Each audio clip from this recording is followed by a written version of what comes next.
Welcome to Right Side Broadcasting Network. I'm Robert McNeely, where this is the #1 place and source for all political events in this great country of ours. And today, Rally Day in America. President Trump in Hebron, Kentucky, going to Verst Logistics, visiting Cincinnati, Ohio, and that nearby suburb there right over the river. And this is where three states kind of form that tri-state environment of Indiana, Kentucky, and also the Buckeye State of Ohio, home to Vice President J.D. Vance. Now, this 4th congressional district, very big, a primary coming up as Ed Galrain, the former Navy SEAL, endorsed by President Trump, of course, against Congressman Thomas Massie, who's been somewhat of the most never Trumper, if you will, in the United States House of Representatives, and a big primary coming up there in the Commonwealth. But first, questions and answers from the President of the United States outside of the White House this morning en route to the Commonwealth of Kentucky. Mr. President, a few questions. Mr. President. Day 11, and as you know, we're doing something that nobody ever thought was possible to do. Our military is the best, it's the most powerful in the world, and they're hitting them very hard. This is 47 years of abuse and killing lots of people, killing and maiming lots of people. What is it, Peter? Mr. President, what more do you need to do militarily for this operation to end? More of the same, and we'll see how that all comes out. Right now, they've lost their Navy, they've lost their Air Force, they have no anti-aircraft apparatus at all, they have no radar, their leaders are gone, and we can do a lot worse to one another. We're leaving certain things that if we take them out, or we can take them out by this afternoon, in fact within an hour, they literally would never be able to build that country back. A new report says that the military investigation has found that the United States struck the school in Iran. As Commander-in-Chief, do you take responsibility for that? That is what? As Commander-in-Chief, do you take the strike on the school in Iran? A new report says the military investigation has found it was the United States that struck the school. I don't know about it. How do you respond? Mr. President, how do you respond to that? Are you talking to the CEOs of various oil companies, encouraging them to use the Strait of Hormuz right now? I think they should. I think they should use the Strait. How do you respond? Look, we took out just about all of their mine ships in one night. We're up to boat number 60. I didn't realize they had that big a Navy. I would say it was big and ineffective. But every one of their ships, just about all of their Navy is gone. It's bottom of the sea. I hope you're impressed. Have they laid any mines in the Strait of Hormuz? Mr. President, Is Senator Thune listening to you when you say you want to pass the Save America Act? He says there aren't the votes to do it right now. What's your response? He's got to be a leader, you know? If he's a leader, he's got to get him. It's the most popular bill I've ever seen put before Congress. And it's voter ID, and it's voter.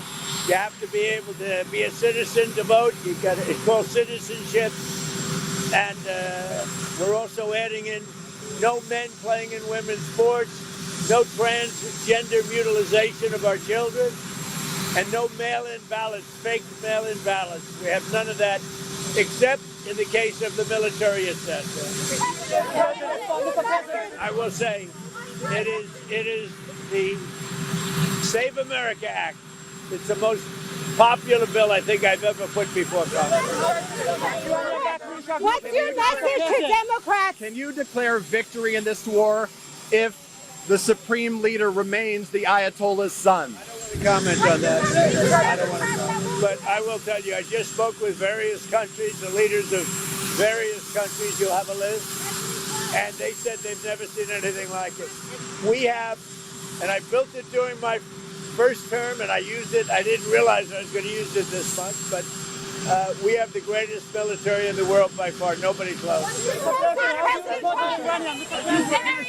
a domestic terror attack backed by Iran here, sir?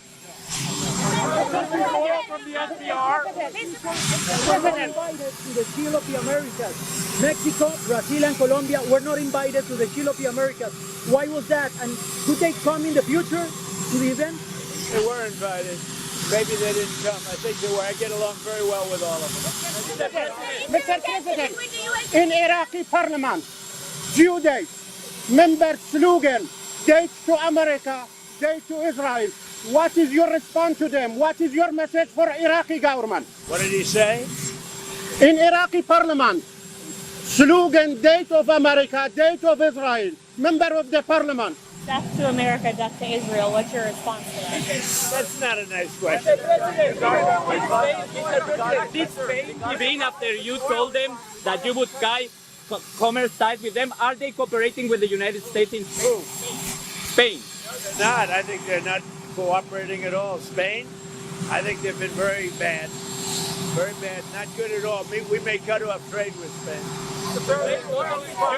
You would guide all trade with them? I don't know what Spain's doing. They've been very bad to NATO. They get protected. They don't want to pay their fair share. And they've been that way for many years, actually. Let me give you the good news. Let me give you the good news.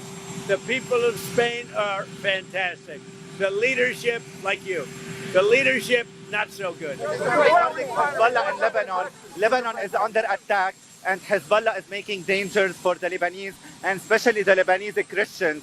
What is your message for Lebanon? We're working on it very hard. We love Lebanon. We love the people of Lebanon, and we're working very hard. We got to get rid of the Hezbollah. Has been a disaster for many years. The new oil refinery going up in Brownsville, Texas. What do you want Americans to know about that? About what? About the new oil refinery going up in Brownsville, Texas. Great. It's going to be the greatest anywhere in the world. There's never been anything like it. It's great that it's going up in Texas. You know, it's very hard to get refineries done. This will be like nothing else ever built. It's a great thing. Thank you for that question. Mr. President, in Arizona. What do you make of it? When will you say mission accomplished? Well, look, we've knocked out their Navy. We've knocked out their Air Force. We've knocked out all of their anti-defense. We've taken out 60 mine boats, 59 mine boats. Nobody has ever seen anything like it. We have the greatest military in the world by far, not even close. So, but you know what? They've inflicted 47 years worth of damage to the world, and now they're paying a big price. Mr. President, are you willing to withdraw the U.S. from Iran, even if they have not turned over and allowed the U.S. to seize their remaining? I'm not going to. Yeah. Do they have to turn over? But we have hit them harder than virtually any country in history has been hit. And we're not finished yet. Mr.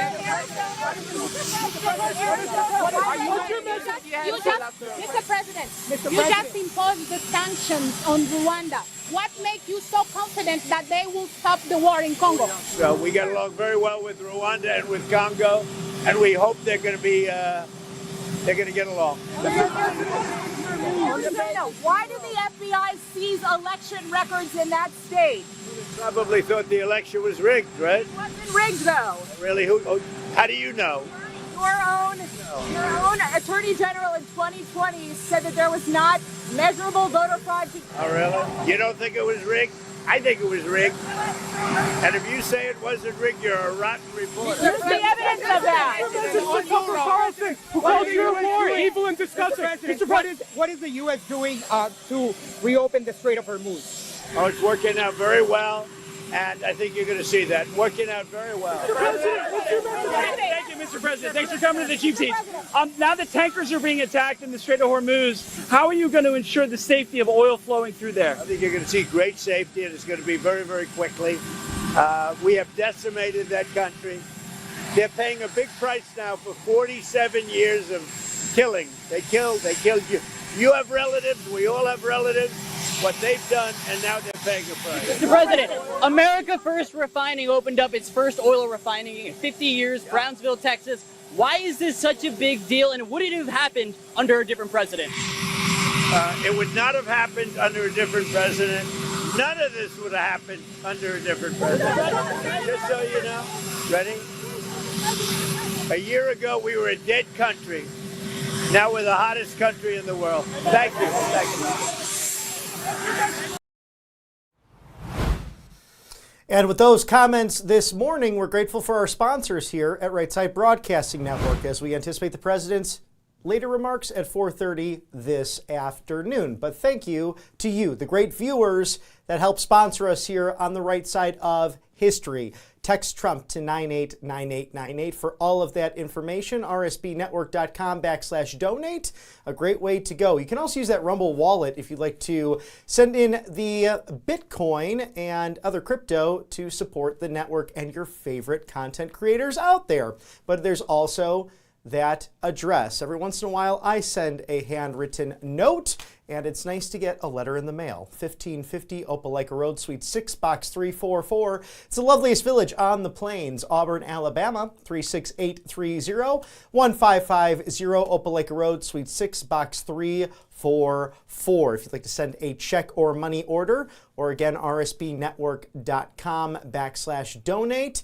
Thank you for sponsoring us on the right side of history with all of those great views from 2024 and now 2026, perhaps the biggest midterm elections that we've seen in our lifetime. And as the president hits the road for that, one of our dear friends is doing just the same in the great state of Minnesota. Mike Lindell, the CEO of MyPillow, joining forces with Right Side Broadcasting Network at mypillow.com/RSBN. The mattress and topper sale for as low as $99.99 plus free shipping on your entire order. And we have some of the products right here.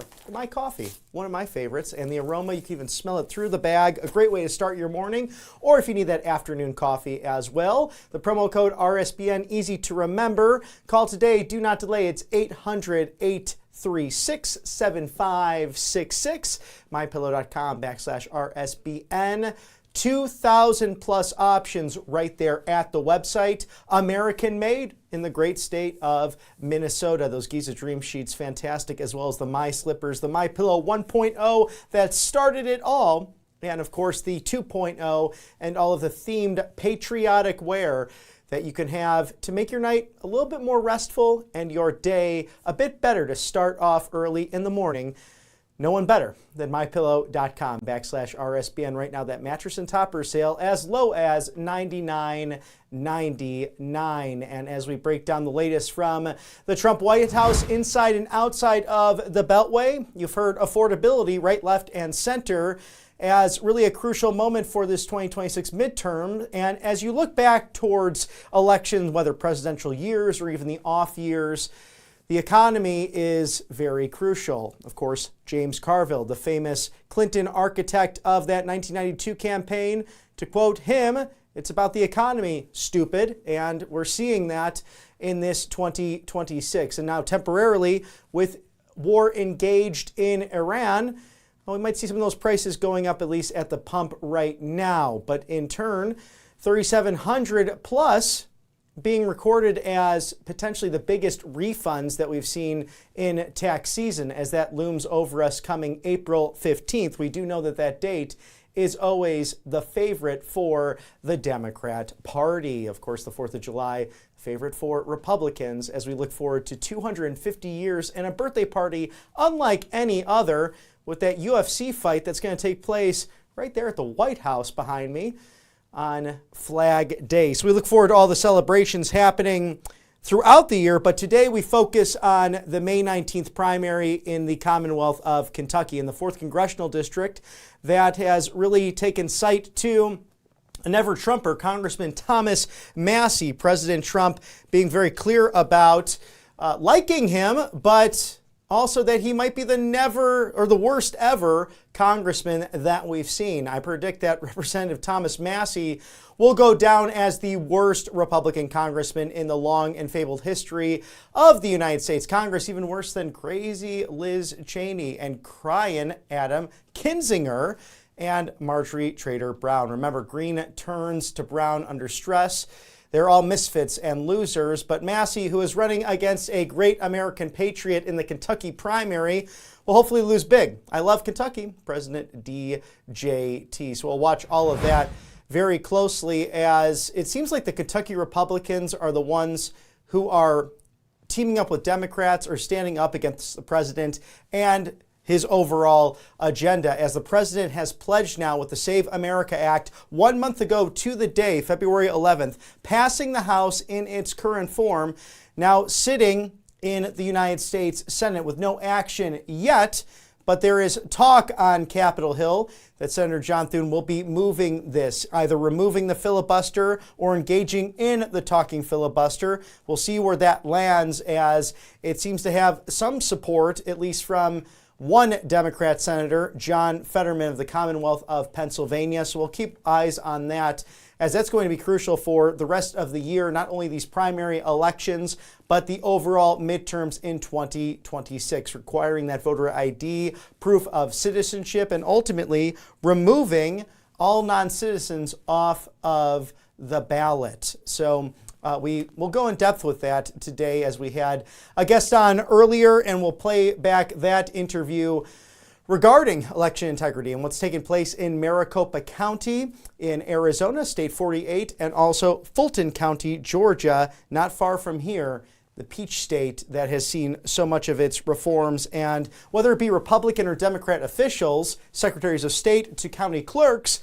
we've seen these controversies arise in the last several years. But President Trump taking to True Social with a number of different issues, with cut number 3 and 4, Mr. Producer, talking about Clay Fuller being successful yesterday. Of course, not outright winning with 18 candidates in the race there, but Clay Fuller is going to be a fantastic congressman representing the great state of Georgia from the District 14. Now we have to be careful and finish it off. Make America great again. And that special election happening yesterday, congratulations to Clay Fuller of Georgia's 14th congressional district on getting such a high percentage of the vote, with 12 Republicans running. So this was somewhat of a jungle primary that took place, now leading to that runoff since no one went over that 50% threshold. We want to make the next vote too big to rig. Clay will be a great congressman. He will never let you down, President DJT. And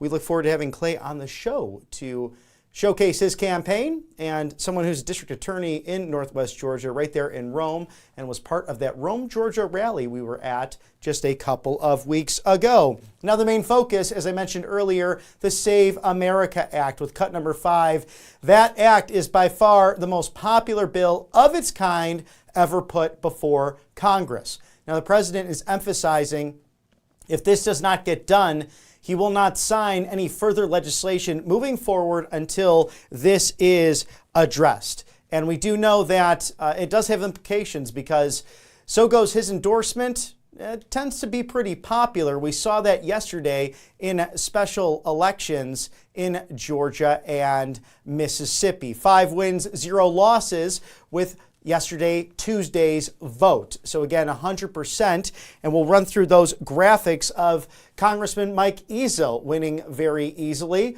with the president's endorsement in District 4 of Mississippi. Also, Senator Cindy Hyde-Smith winning that primary to move on to the general election. Michael Guest doing a great job in Mississippi's 3rd as well, a Trump-endorsed candidate.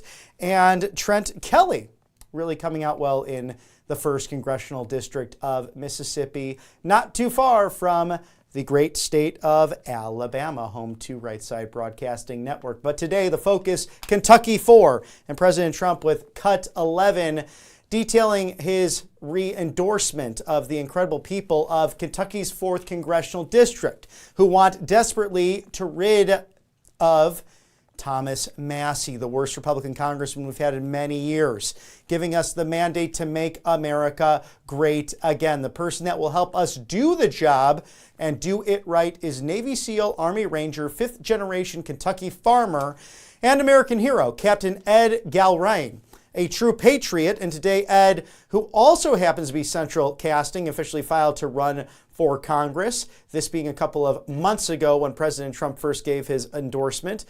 The endorsement continues. I have heard that there are other candidates exploring a run for this seat, but am asking all MAGA warriors to get behind Captain Ed Galrain, the candidate who is by far best positioned to defeat third-rate Congressman Thomas Massie, a weak and pathetic rhino from the beautiful Commonwealth of Kentucky, a place that I love and won big all 3 times. So President Trump going on there and concluding that Captain Ed Galrain has my complete and total endorsement. So we look forward to that race, and I'm sure we'll see the captain there with the president today in Hebron, Kentucky, set for roughly 70 minutes from now, 1 hour and 10 minutes, as we are joined by Ashley Brassfield of the Daily Caller, focused on another race on May 19th, happens to be the Peach State of Georgia. Thanks for joining us, Ashley. It's really going to be interesting to watch this because we have Mr. Dooley, who's endorsed by Governor Kemp, jumping into that race, an attorney, and of course, a famous football coach. His dad was really famous in the SEC. But how is he going to hold up against Congressman Mike Collins? Seems to be running away with this race. And of course, Congressman Buddy Carter, pretty popular himself in the Peach State. Yeah, so this race is an extremely interesting dynamic. I mean, it really goes back even to, the Trump-Kemp dynamic that we saw kind of play out the last, since 2020 to 2024 time period. And I mean, that's been a tumultuous relationship. Of course, they came together, of course, as we all saw in 2024, to win the Peach State for President Trump. But I wouldn't say that, it was a kumbaya moment at all. We saw the president at Georgia State University at a rally back then, making some pretty cutting comments at the governor of the time. And, less than, I would say, 20 days later, we saw Governor Kemp on a certain news network, endorsing President Trump. So it was a behind the scenes effort by a lot of people, main players in Georgia, and even people that we currently see in the administration, people like Steve Witkoff, Lindsey Graham, and even Brian Jack, a huge person, that a politician in Georgia that many know.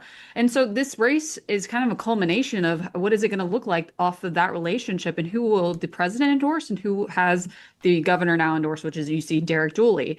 Now, Mike Collins and Buddy Carter, very big Trump people. They have been supportive of the president really back since 2016, and they're no new kids on the block. They have voting records in D.C. Derek Dooley, of course, never being a politician before, kind of casting himself as an outsider for not having that voting record, having that career as a former football coach and lawyer. So, I mean, you have this diverse outlook on these candidates, but you're also seeing some similarities in places like Texas, where we just saw a pretty big play out of the GOP primary there, $71 million being spent in favor of John Cornyn, and you're still seeing a runoff happen in that state. Well, the same rules apply in Georgia. If you don't receive 50% of that vote, you're going to see a runoff possibly as well here. So I think it's a state that's kind of a powder keg that hasn't quite exploded like Texas has. It's not been as aggressive as the Kentucky Senate race, but it's something to keep an eye on. Yeah, there seems to be this anti-incumbent insurgency mixed with, if you have the Trump endorsement, makes a massive difference. We saw that Congressman Dan Crenshaw losing his primary there in the Lone Star state of Texas. But again, that focus on Georgia with Congressman Mike Collins being the author of the Lake and Riley Act, really pushing that through the House. Ultimately, the legislation that President Trump signed on his desk. It's interesting to watch this as well, Ashley. Why do you think Governor Brian Kemp did not pursue the United States Senate seat? Because this is somewhat of a surprise race, given that he was actually looking to gain that endorsement of President Trump, even with all of their differences back in 2020, 2022, and was seen as the united frontrunner in that race, but surprising everyone as the Republican Governor Association chairman and backing out of that Senate run. Yeah, so I think this came as really a surprise to the White House back in 2025 when the governor decided he will not be running in the race, and instead he's going to endorse Derek Dooley here. And I don't think that was taken lightly by the White House. I think the White House perception, not speaking for them, but was that they were going to continue this good relationship that they started with the governor again and see him, move into that Senate seat, which he's supremely popular in the state of Georgia still. No matter what the dynamic was like with him and the president, and he kind of overcame that in the 2022 election we saw. So I think it came as a surprise to the White House, and I don't think they were favorably looking at how he endorsed Dooley, and I think it put the president in a hard spot, possibly with this race. And he he has yet to endorse. He might, I think there's a lot of speculation whether he lets it play out until the May 19th primary day or endorses after, or if we're going to see something like the Texas primary play out here. So a lot of speculation, but it's one of those that it's been flying under the radar. But I think that, that relationship with the governor and the president currently is playing a huge factor in this race, along with the dynamics between the three candidates. I mean, you've talked about Mike Collins. He, has done things in the minority, passing bills while Joe Biden was president, along with getting the Lake and Riley Act passed when President Trump came in. And he's also the one, campaigning across the state to 159 counties, really appealing to the grassroots. And I kind of make that comparison to Ken Paxton in Texas, of course, there. So you can draw a lot of similarities there. And I think it's going to be one of those races that a lot of money after this primary, even before, there's going to be a lot of money being pumped into it, just like you saw in Texas. And right now, the RNC has a lot of those donations, thanks be to God, because these things do get expensive with running for office, especially statewide, especially in big states like Texas. My goodness, 40 congressional districts, of course, with every state getting 2 senators. Now, is Senator Lindsey Graham still a piece of this component? Your outstanding reporting really showed that he was crucial in President Trump and Governor Kemp really coming back together for a united Republican front. Yeah, so I think what we're seeing with the Iran war and possibilities of how Lindsey Graham might have been a person involved in that, I think it goes back to, back in 2024, where he kind of played that middleman in some capacity with that Georgia, race in some ways. So I think he possibly could come back in the picture. I think Brian Jack in the state was a huge portion of that. But, we can look at more specific instances even recently when the president was in Rome, Georgia 2.5 weeks ago when you were there. And who was on the stage? Well, the only Senate candidate that was on the stage was Mike Collins. Derek Dooley was present in the front row. Buddy Carter was not present. He had, and I heard from a campaign spokesperson that he had a pre-scheduled event beforehand. So I think you can kind of get a visual look at that with not hearing also a lot of information there at the same time. They were also, all 3 candidates were the vice president back in November. So I think you're seeing kind of the progression visually with some of these appearances by the president and the state and the vice president even. So I think there's a little bit of information there of the key players that might be taking a role in the state election. But also you have the aspect of what candidate is going to go out against Jon Ossoff, who many perceive it to be a moderate Democrat. Whether that's true, that's up to the public, obviously. But I mean, Georgia has been a purple state. And so you have to have that consideration of what candidate would go up best in the general election against somebody like a Jon Ossoff, where, people in Georgia, I hear it from them myself, I'm from there, that he has very good constituent affairs. So I think it is a factor as well that's playing into it. No question about it. And even Mitch McConnell from the Commonwealth of Kentucky, we're covering today Hebron, Kentucky, the visit by the president to Verst Logistics. Senate races are different than congressional races in so many different ways. Just the fact that it is running statewide, you have to build these coalitions. Where do you see it playing out in the 4th Congressional District today as President Trump has endorsed Ed Galrain over Congressman Tom Massey?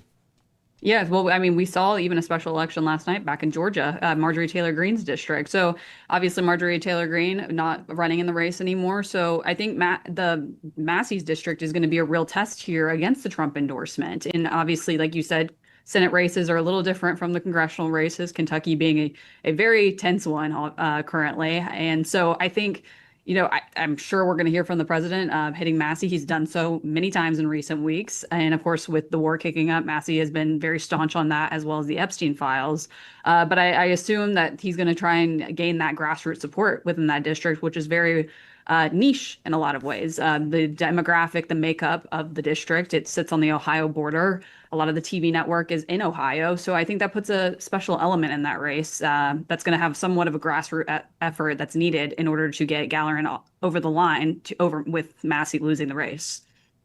Ashley Brassfield covering the D.C. beat as a great reporter for the Daily Caller. Thanks for joining us on the right side of history, and we'll see you again soon. Thank you for having me. As we cover the latest from the Trump White House, we are out in the Commonwealth of Kentucky today. It's going to be a wonderful time. Rally Day in America, and we're grateful that you're joining us here on Right Side Broadcasting Network, the #1 source for political events right here in America. Also your go-to rally network and live desk as we do a deep dive of all these policies taking place not only domestically but abroad, what's coming into lens with not only the hearing next week for Flores and the former dictator of Venezuela up in New York City, but of course the combat engagements in Iran. We're watching all of that closely. Thank you to Rumble Wallet, wallet.rumble.com. Tip your favorite creators with crypto. You can have Tether Gold, you can have Bitcoin, among others, right there in this wallet. We know that people were removed from social media sites and free speech really under attack over the last few years. We know how that goes. But the scary thing is now, even after Rumble fighting hard for free speech across all platforms, they really deserve our trust because of what they've done for the American people. Think about this. Credit cards, banks, those big corporations can literally turn you off if they don't like what you're saying. So Rumble decided to move forward with a wallet that is safe and secure enough to trade in these hot commodities, whether it be crypto, whether it be gold itself with tangible bars. Download for free, Google Play Store or the App Store. Free speech meeting financial freedom. This wallet is so secure that even Rumble cannot break into the wallet and shut you down and ultimately shut your free speech down if someone out there in corporate world doesn't like what you're saying. So be sure to diversify your savings, your earnings, everything you've worked hard for with wallet.rumble.com. And again, you could tip places like us here at Right Side Broadcasting Network if you like our work, or any of your favorite podcast hosts and content creators out there in the world. Free speech, meeting, financial freedom at Rumble Wallet. Again, wallet.rumble.com. Get that on the Google Play Store and on the App Store. Thank you to Rumble for our great partnership and all of the amazing work they have done to fight for free speech. Also, thank you to Kalshi.com, the trending political market right now about the 2028 election. Believe it or not, we're right around the corner. Trade on the most important events, whether it be music, sports, culture, politics, and the American story in real time. Trade live now. Scan that QR code there, Kalshi.com/RSBN. Do you think it will be Vice President J.D. Vance as the next Republican nominee? What about Secretary of State Marco Rubio? How about Senator Ted Cruz? Could Nikki Haley make a comeback?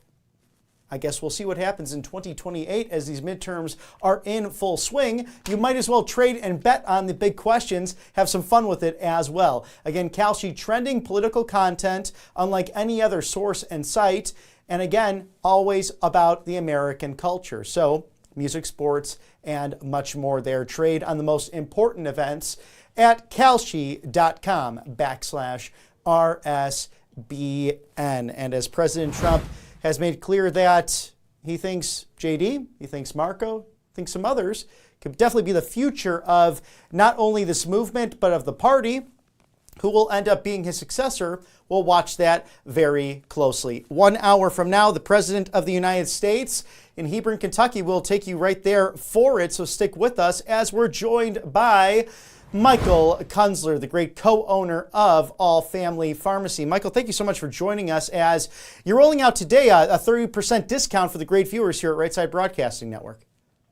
Yeah, we decided last minute to throw in a 30% discount today to try to encourage those of your audience members to engage in some of our products, our medications that we list on the website. Obviously, you could purchase them. We do have to get it approved through our physician group first, but we want to offer this 30% discount to those who engage in the audience. And I know you guys have a wonderful show, and we love being on here for it. Oh, thank you. And we love the partnership that we have to get life-saving medications and generic right to try out there to the people, because Big Pharma's really shaped the narrative over the last few years, and they control a lot of that. They control a lot of DC. They control a lot of what you have access to. And allfamilypharmacy.com/RSBN wants you to get those life-saving medications in real time. Tell us, Michael, about the whole process in case our viewers are perhaps first time and do not know how to go about ordering on your great site. Yeah, so first and foremost, you can go directly on the website or you can call us over the phone. We have a room full of customer service agents who are ready to take phone calls right away. These agents, they get phone calls from 9 a.m. to 6 p.m. at night. So you can call the phone number 717-6794, or you can go directly on the website, allfamilypharmacy.com/RSBN, using the coupon code RSBN30. That'll save you 30% off the entire website. And so you go on the website, choose the medications that you're looking for, that you believe will, match your needs, what your lifestyle is based on, preparations, emergencies, weight loss, biohacking, you name it, whatever you're looking for. We send that prescription over to a physician to review based on the medical questions that you respond to on our website. The doctor has the ability to give you a call, do an initial consultation. They're going to want to view that the medication is safe and effective. Their number one goal is to help you, not hurt you. Once they prescribe the medication, it's either denied or approved. If it's denied, we refund you your money back. If it's approved, the prescription comes directly to the website, and then we ship it out to you FedEx 2-day. Traditionally speaking, we get most of the medication to people within 1 to 4 business days. We do offer overnight services in case of emergency. We'll always offer those services, but we encourage our patients to be prepared so that you don't have to spend the additional money on overnight shipping and trying to get that medication within a 24-hour period, especially when you need it the most.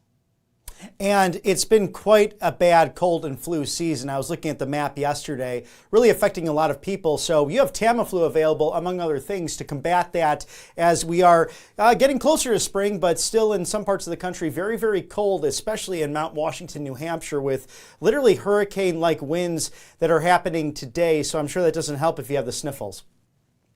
No, not at all. And, we're rolling right into spring as well. So we do have different nasal sprays that people can utilize on the website. We have different allergy medications. We have inhalers. So we have all different sorts of medications for every season, whether you're still in winter or now you're in spring, whatever the case may be, we do have medications fit for you. If you need assistance, I highly encourage you to call a pharmacy directly. Let one of our specialists talk to you over the phone. Let them help you or guide you in the right direction. And then if you want to have the consultation direct with the physician, we offer the services as well. Oh, that's fantastic. And tell me more about Ivermectin right now, because I understand that's going through a National Cancer Center and can be a real force against cancer cells as people might be battling that. Of course, it's known as the dewormer and a parasite medication, but it seems to have helped in countless different situations, including COVID. Yeah, so it's become very trendy again, just like it was with COVID, with the Cancer Institute, as well as those who have decided the right to try, as President Trump says. Actually, pretty interesting. The Daily Mail just had an article yesterday about a CIA document that was reported classified, meaning that they hid it from the public, and it talks about how cancer and parasites use the same metabolic pathways to feed each other. And so these anti-parasitic drugs, however, they shut those channels off to basically kill off tumors and cancer.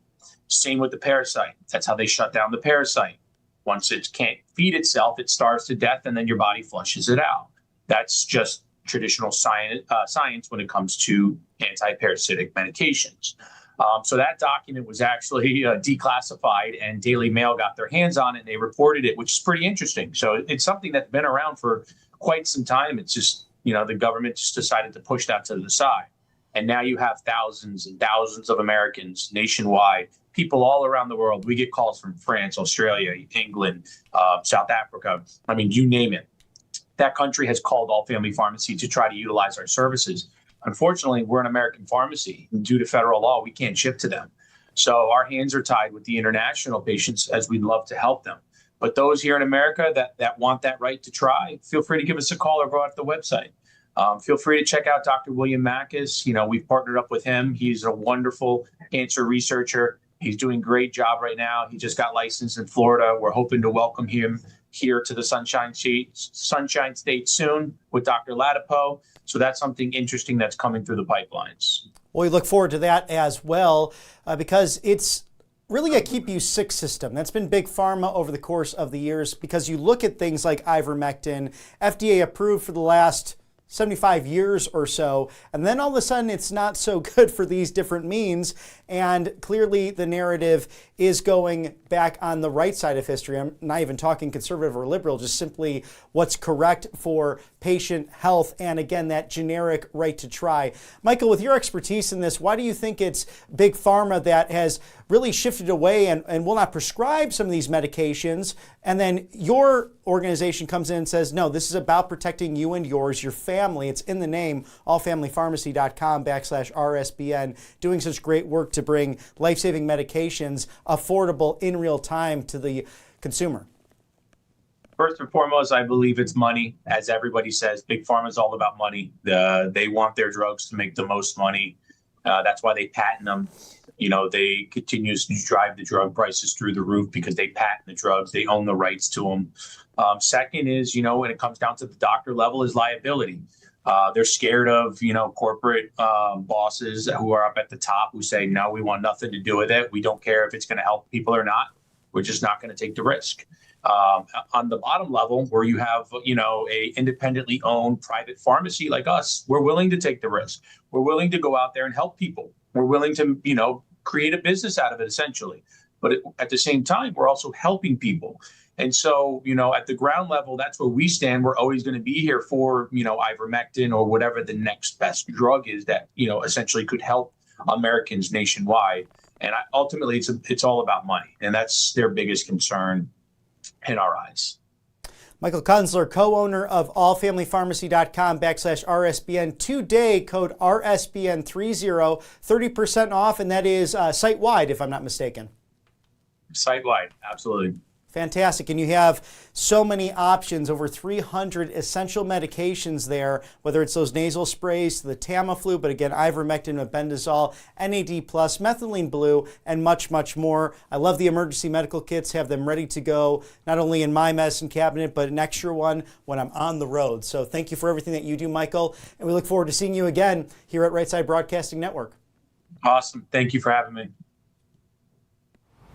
And we are so grateful for not only All Family Pharmacy, but angelpaste.com, another great sponsor here on the right side of history, the Miracle Cream. And I have it right here because I use this bad boy every day to keep my skin as glowing and healthy as possible, especially now that spring break is in session with this really one of the most marvelous months of the year, March. It's tremendous. There's also the orange option, vitamin C infused, ready to go, whether you need an extra boost of collagen or you're just fighting off cold and flu. That's all natural, non-GMO, no chemicals, as well as the natural facial spray. So many options there for guys and gals with code RSBN, 10% off Angel Paste, the Miracle Cream. And it's so nice because it's good to look at a bottle of something and not see names and numbers that you don't recognize and dyes and things that go into your body and your skin that end up being very bad for you. This is focused on doing what's good for you at angelpaste.com. They're Christian owned. They hire veterans. They're based out of Spring, Texas in the Houston Metroplex off the Gulf of America. Thank you to angelpaste.com for sponsoring us on the right side of history. Also, speaking of healthy, covepure.com/RSBN, $250 off right now. Drink pure, live pure, with 99.9% of the contaminants being removed by Clearwave Technology, the leading technological service in the reverse osmosis game. It's as easy as you see it right there with the model. Getting those hot temperatures for tea. You don't have to sit there and wait for the tea to steep all those extra minutes. You can make it cold, lukewarm, whatever you like to choose to get your day started. And it's easy, the size of a coffee maker that I'm sure you have right there on your kitchen counter. Also, if you happen to be renting and you want the reverse osmosis system, but you're worried about all the lines and the pipes and drilling and then being fined, maybe not getting the security deposit back, no worries there, because what you see is what you get. No connections, no hookups, simply protecting what matters most with covepure.com/RSBN. $250 off right now.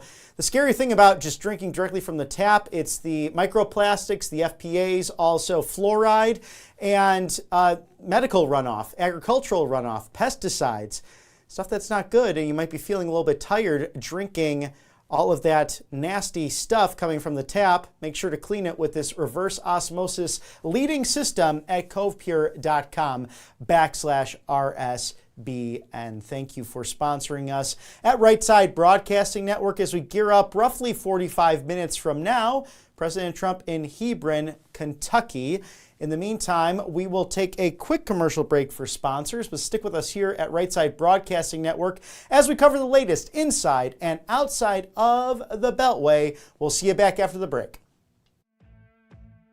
Welcome to Right Side Broadcasting Network, your trusted conservative news outlet. At RSBN, we deliver the truth when the mainstream media falls short. Since 2015, we've proudly broadcasted every single one of President Trump's iconic MAGA rallies, bringing you the excitement and energy live before anyone else. By watching RSBN, you get an unfiltered front row view of the action on the ground. We interview the crowds to give a voice to millions of Americans just like you. We show you President Trump's speeches in their entirety, free from interruptions and censorship. We cover the stories that matter to you with the integrity and passion you deserve. Thank you for choosing RSBN as your home for America First News.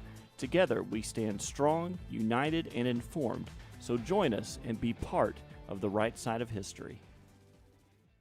Hey y'all, it's Silk from Diamond and Silk Chit Chat Live. Look, don't forget to watch my show right here at Right Side Broadcasting Network, and I want you to support Right Side Broadcasting Network.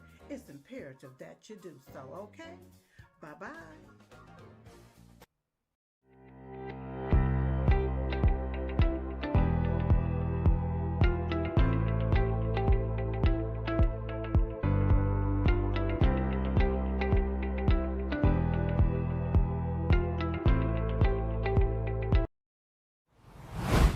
And as we welcome you back to Right Side Broadcasting Network, President Trump at 4:30 to speak to Verst Logistics there in Hebron, Kentucky. We'll take you there for all of that live action in the 4th Congressional District with an upcoming May 19th primary that's going to be one for the ages.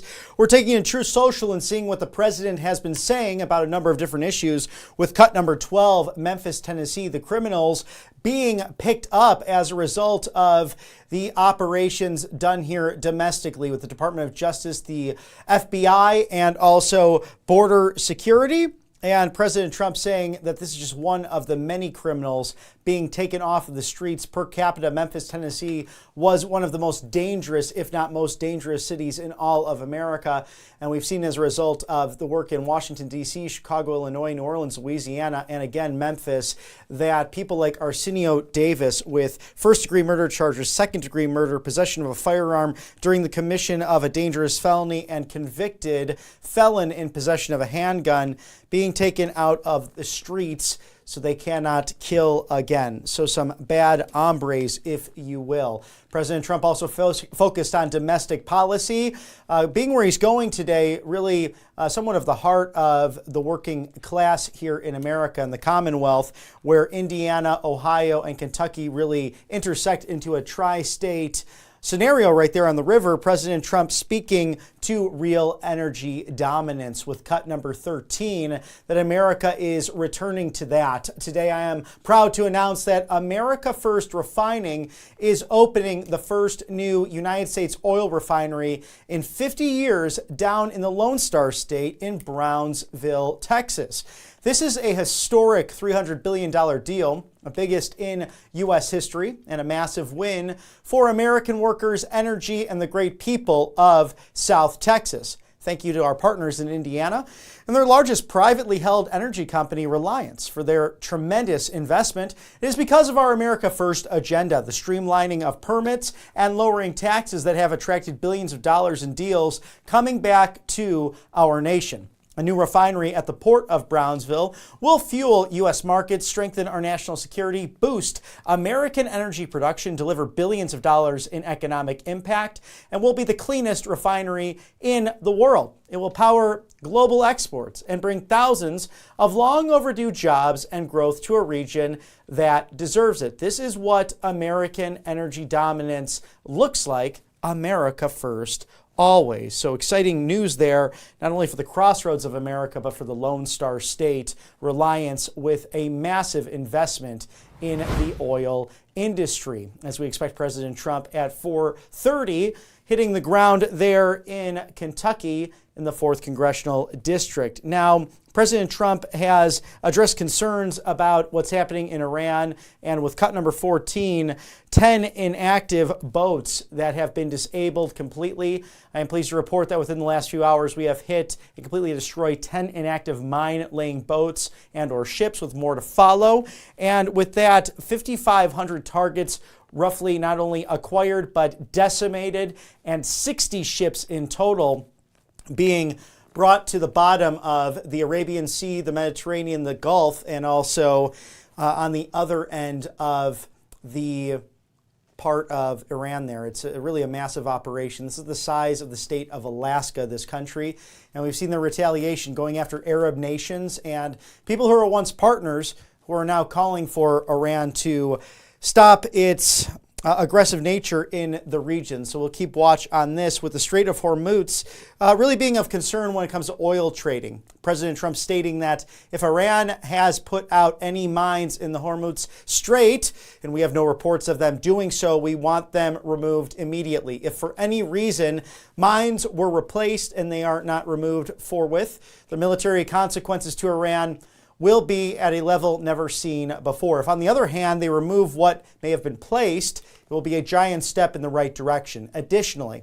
we're using the same technology and missile capabilities deployed against drug traffickers to permanently eliminate any boat or ship attempting to mine the Hormuz Strait. They will be dealt quickly and violently. Beware. So we're watching that, as President Trump also focused on an issue you may not be aware of unless you're from the Midwest like yours truly, Asian carp. This is really a very insidious species, that invasive species that's taking over our Great Lakes. I'm working with Governor Gretchen Whitmer of Michigan on trying to save the Great Lakes from the rather violent and destructive Asian carp, which will rapidly be taking over Lake Michigan and all of the beautiful surrounds. I'll be asking other governors to join in this fight, including those of Illinois, Wisconsin, Minnesota, Pennsylvania, Ohio, Indiana, New York, and of course, the future governor of Canada, Mark Carney, who I know will be happy to contribute to this worthy cause.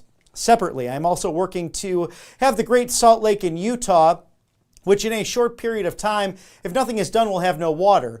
This is on top of everything else I'm doing. Only Trump can do that. And we do have a short video showing this Asian carp and how aggressive they are.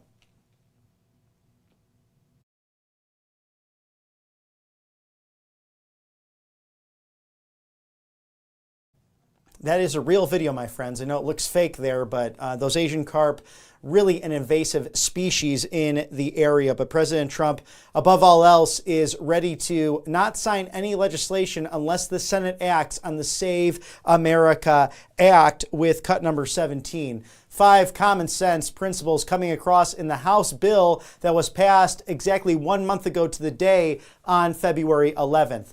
Number 1, the Save America Act. All voters must show ID. Some identification makes sense. Number 2, all voters must show proof of citizenship in order to vote. No mail-in ballots except for illness, disability, military, or travel. Not so long ago that was the case. No men in women's sports, and no transgender mutilation surgery for children. Something that most Republican and Democrat voters all agree with. So it's time to perhaps either use the talking filibuster or move away from it completely in order to get this legislation passed, because it's only seemingly Democrats in Washington, D.C.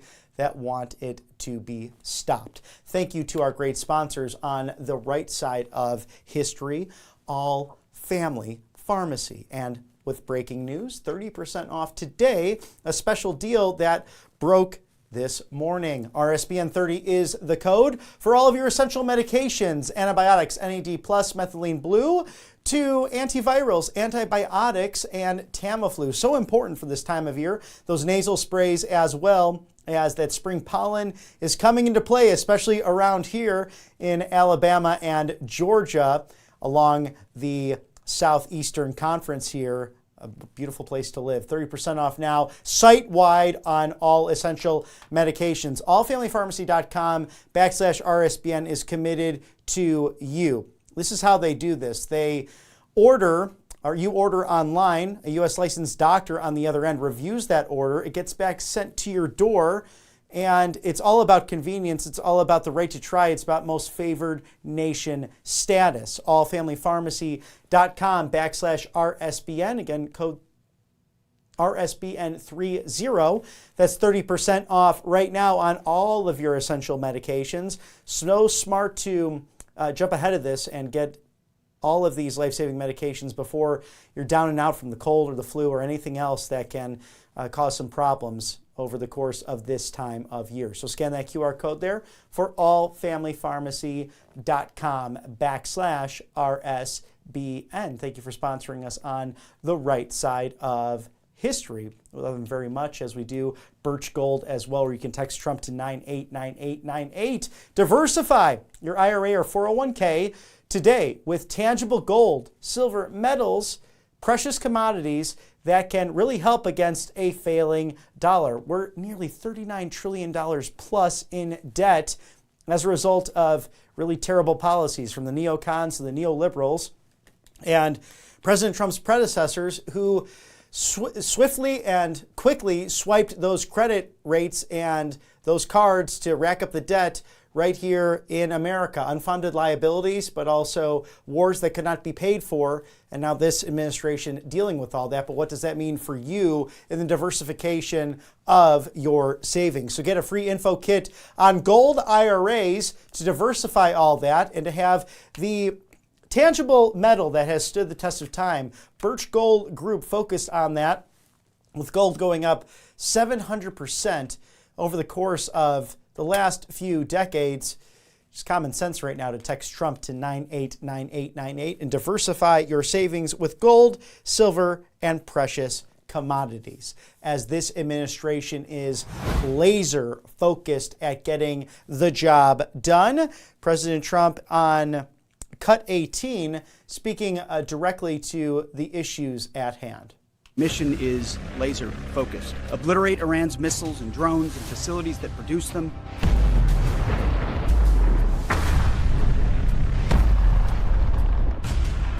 Annihilate its navy and critical security infrastructure.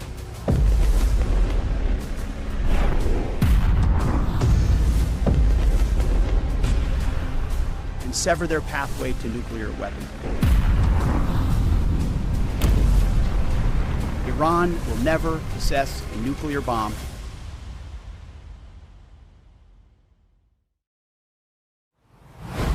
And Secretary Hegseth very clear on this operation. Epic fury with number 19. Just 10 days in, the amount of success has been remarkable in this administration, detailing that with a transparency unlike any other.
And war is hell. It truly is. As Secretary Hegseth has spoken recently to that point, and as we've lost several brave patriots, the Vice President of the United States, at the dignified transfer of Sergeant Benjamin N. Pennington, attending that American hero's transfer, who gave his life to defend his country.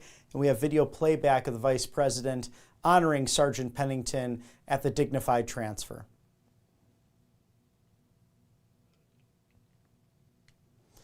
And as we continue with our latest coverage of what's happening in Iran, both abroad and here domestically, we expect the president roughly 30 minutes from now in Hebron, Kentucky, focused on domestic policy with a big crowd out there ready to attend this event. Also touring a logistics company in the Cincinnati, Ohio area. If you've not been to this part of the country, it's really beautiful where it comes together on the Mason-Dixon line between the Buckeye State, the Commonwealth, and the crossroads of America in Indiana. So all three states laser focused on making America great again with an upcoming May 19th primary, Captain Ed Galrain endorsed by President Trump over Congressman Thomas Massie, as the president updates the country on the Iran situation. Cut number 21, in case you missed it, regarding what's been the most up-to-date on this war.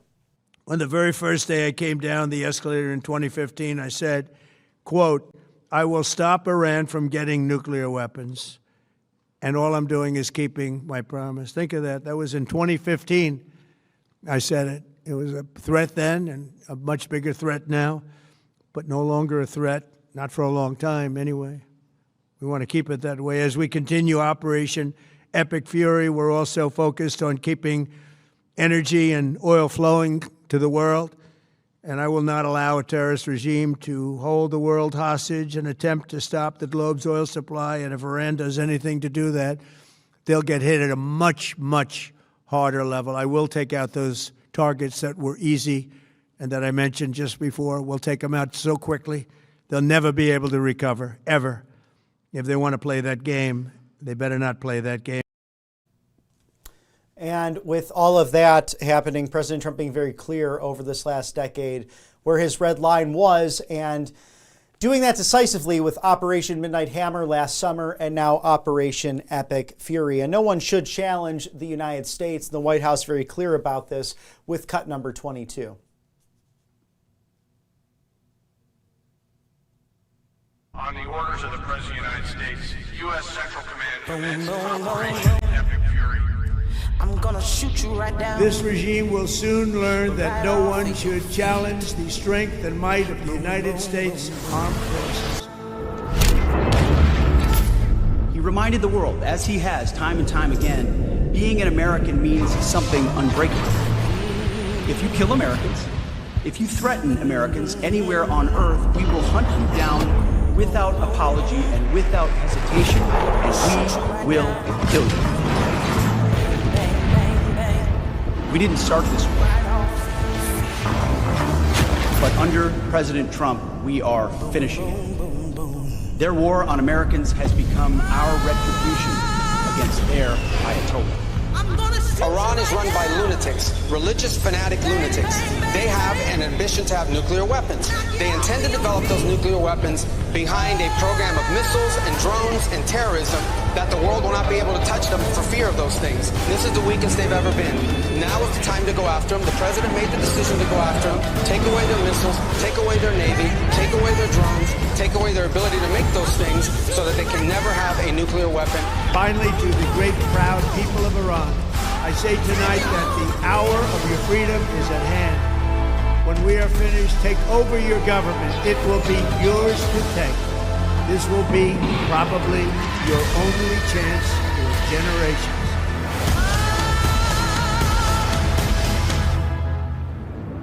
Boom, boom, boom.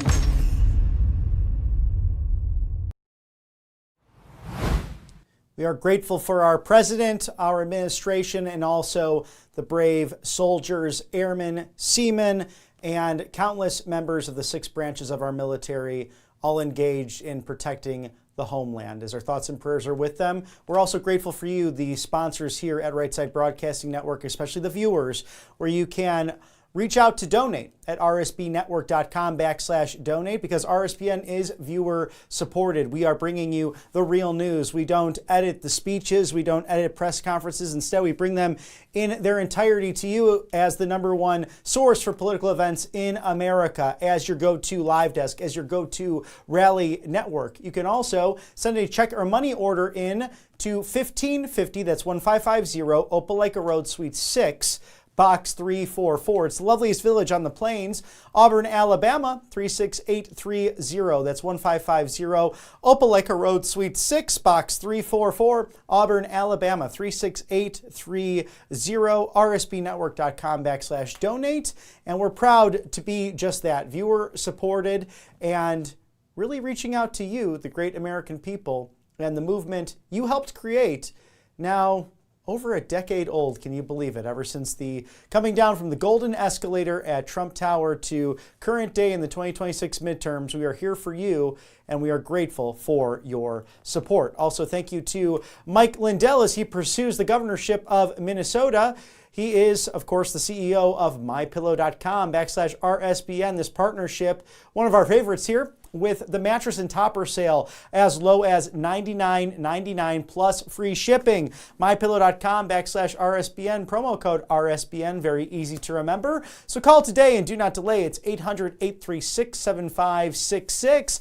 My favorites are the My Coffee. I have it right here, ready to go. You can even smell the aroma right outside the bag with this great American Patriot right on the front, the American flag, the Bill of Rights right there. Thank you, Mike Lindell, a dear friend of the network. The Giza Dream Sheets, some of the best and most comfortable out there for an easy night's rest and an even better morning. Grab those My Slippers, the MyPillow 1.0, the MyPillow 2.0. There's 2,000 plus options and products at MyPillow.com/RSBN. But that mattress and topper sale, the big one right now, for as low as $99.99 plus free shipping on the entire order. Thank you to Mike Lindell and our great friends over at MyPillow. We were joined earlier today by Kalen Deese. He is a reporter for the Washington Examiner, laser focused on what's happening in Maricopa County, Arizona, Fulton County, Georgia, amongst other jurisdictions where shady things have happened over the course of the last several elections, and election integrity clearly is something bipartisan where Republican, Democrat, Independent, and third-party voters all want not only the Save America Act, but simply believe that you should show a photo ID to vote. It's common sense, and Kalen's been taking a deep dive, really investigating not only what's going on there, but how that's going to affect the midterms come this 2026 and the heated primaries and general election that we're gearing up for. Welcome back to the right side of history. Kalen Deese with the Washington Examiner, a DOJ reporter who's really diving into the FBI's investigation into Maricopa County, Arizona, also what's happening in Fulton County, Georgia. What can you disclose to us now as reports are out there in the news, Kalen? Yeah, so this story came out initially from a Just News report, but was quickly verified by Arizona Senate President Warren Peterson, who did confirm that the Senate had received a subpoena from the FBI seeking records and ballot images related to the Maricopa County audit that was conducted by the Senate after a long, hard-fought fight that was trying to essentially it was basically between the county itself and the Senate that was really pushing for an outside audit to take place there in 2021. There was a lot of outside funding that was pushing for that so that there wouldn't be taxpayer dollars that would be used, but that it would be basically fundraised by people who really wanted to know more about what had taken place in the county's election, given the fact that it was such a narrow margin that Joe Biden just narrowly skirted by and won Arizona, particularly in that county in 2020. And what we've seen is that the subpoenas are true. They've been filed, but they weren't subpoenas to Maricopa County. They were subpoenas, like I said, to the Senate. And I think the reason for this is that there's a statute on the books that in Arizona, physical paper ballots from past elections, and it's like this in many other states too, are discarded or are recycled to make room for additional elections. And these are just scans of those ballots. So because they were able to obtain these records at the time, this is a complete scan of what was basically records from 2020, and they were able to preserve them because they were in the Senate's custody back whenever former Senate leader Karen Fann had sort of commissioned all of this. So it is sort of a time capsule that we're even able to still see this stuff, because many counties across the country wouldn't normally have this information out there. And this is both the truth for State 48 in Arizona and also the Peach State, these similarities where they are record keeping? Yeah, they're in Fulton County. It's a similar situation. There was a lot of litigation that took place to try and make sure that those records there in Fulton County could be preserved, and that's what we saw a couple of months ago in late January, whenever the FBI actually conducted a raid. The difference there is that those are the actual records from that election that took place in 2020. It's not really a big deal per se that, that the records that the FBI is after right now in Arizona are copies, because that's all they were able to obtain or to keep, because Maricopa is on a completely different plane, you could say, as far as how this audit and how this election took place. Maricopa has always been of the position that there weren't any significant irregularities that took place. And so they've sort of been pushing back on this Senate effort ever since it really took place there in 2021. And as we know, there was an outside firm that was brought in to conduct this. There was a group effort, community members involved, sitting around tables inside of a stadium there in Maricopa County that were counting these ballots, recounting them to make sure that everything that was said and done by the county was accurate. And as we know, there was a report that was released finally by this private firm, Cyber Ninjas, that came out as a 98-page report. And there were several anomalies that they wanted to flag. I think the top level one was that there was a claim at the time that there were 74,000 mail-in ballots that were counted despite there being no records of them being sent out, and additional issues that were alleged, saying that there was about 53,000 ballots because that were in question because they didn't have matching addresses on them. And this is also information that the county has come out and contested in the years prior. So it's very much still this standoff that you can kind of describe it as Senate Republicans there in Arizona that have wanted to keep this information out there for the public to go back and re-examine, and Maricopa County officials who say that their election was done cleanly and there was no need for all this ruckus to be brought up over the additional election count. What does this do with election-related activities now that we're in the midterms 2026, and also the legal and political stakes surrounding voter data systems on a state-by-state, county-by-county wide look as we're looking at this very closely?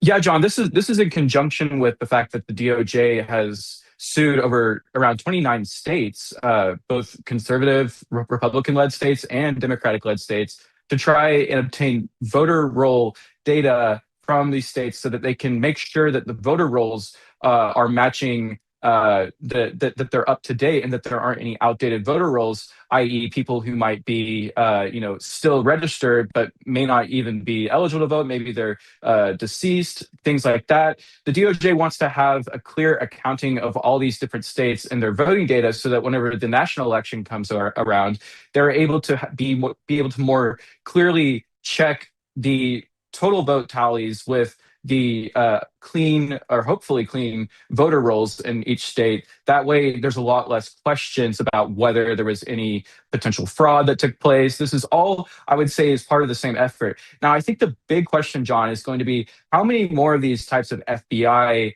types of actions will they be able to do? As we've seen, coming from both the FBI and separately with a minor component of DNI involved, we've seen Fulton County, we've seen Maricopa County as targets for election data. We even saw a Reuters report earlier this month that said last year, DNI Tulsi Gabbard, very early on in her job, was seeking information from Puerto Rico's elections. So we kind of have three target areas that have been brought up by this federal government as areas that they want to sort of examine their machines, their ballots, any information they have. I am very curious to see where where the next targets could be, or if there will be more targets. Because as I said in the beginning, this isn't a thing that happens with just every county anymore in 2026. A lot of counties wouldn't still have this data anymore because, like I said, it gets recycled out and made room for new election data. And there's many counties that have statutes where they just say, we're going to remove this from our storage after 2 years. So it'll be very interesting to see if there's more places where the FBI thinks that there's still 2020 election records around, or if this might be one of the last efforts that we see before midterms. Now, how does this investigation fit into the broader debate that we're seeing in Washington, D.C. and throughout the country? Most voters want voter ID or some form of it and want the Save America Act passed, as it's hanging in the clutches of the Senate as we speak today, 1 month exactly after that form of the bill passing the House of Representatives. It's a broader debate over election integrity and how we can move forward into 2026. For sure, John. I don't mean to speak for the totality of the GOP base in light of this. I mean, I'm sure there's so many different ideas among different lawmakers about whether they think this is a good idea that the FBI is conducting this investigation, whether they think it's, maybe unnecessary. But the broader picture, of course, is the passage or the hopeful passage for Republicans of the SAVE Act. They want to see this law passed because they know that if they're able to batten down the hatches, if they're able to pass common sense election security measures that require voter ID, that something like that's taking place right now, this investigation taking place 5-6 years later, may not be something that ever has to happen again, so long as they can make sure that there's plenty of protections in place to make sure there's no irregularities or fraud in individual state elections. So the passage of the SAVE Act is definitely looming in the background. I should say for Republicans, the hopeful passage of the SAVE Act. And that's something that, we're seeing trekking on closer and closer in the Senate. And it's still kind of anyone's guess whether it's actually going to be able to pass. And so definitely all this stuff is extra padding, extra, if the SAVE Act can't be passed, at least there's things that the federal government, that the DOJ are doing right now to try to ensure more oversight over elections as we head into November later this year. Now, in your professional experience, Kaylin, covering this so well and so in depth, whether it be Maricopa County, Arizona, to Fulton County, Georgia, and across the country, what is your summation of the 2020 election and perhaps others? Was it not necessarily impossible, but improbable for the former President Joe Biden to get over that threshold even during the COVID outset, because he campaigned from a basement and seemingly won 81 million votes that were counted, much more than Barack Obama and President Donald Trump, who won more votes than any other Republican candidate and any other president in history. Yeah, I mean, you see just the record number of voting that took place in 2020 and the fact that Joe Biden wasn't even running a real campaign. He was just doing it out of his backyard, essentially, in his basement. It's very interesting to see the fact that so many people took part in that election, or at least that's what the numbers tell us. And right now, I think that the main culprit of that, if you can put aside anything that potentially nefarious might have occurred in it, one of the main culprits is the fact that so many states in their elections made it so much easier to take part in voting, almost to the point where you see these ballot boxes that are just on the side of the road, or you see the different restraints or pulling away of restrictions when it came to mail-in voting. It became just a entire cluster of different ways for people to take part in voting, and it was done all under the guise of saying people need to be safe because there's COVID-19. People don't want to be getting out and potentially getting sick. Well, I've got news for you, John. It's 2026 and there's no more COVID anymore. So all these states that pass measures that have anything to do with loosening restrictions due to COVID-19, the Washington Examiner right now is actually doing a thorough investigation looking at different states and what has happened over the last 5 years, which states still have COVID measures in place, and those that have withdrawn some of those measures to see where some of these areas we're still seeing residual COVID era laws around.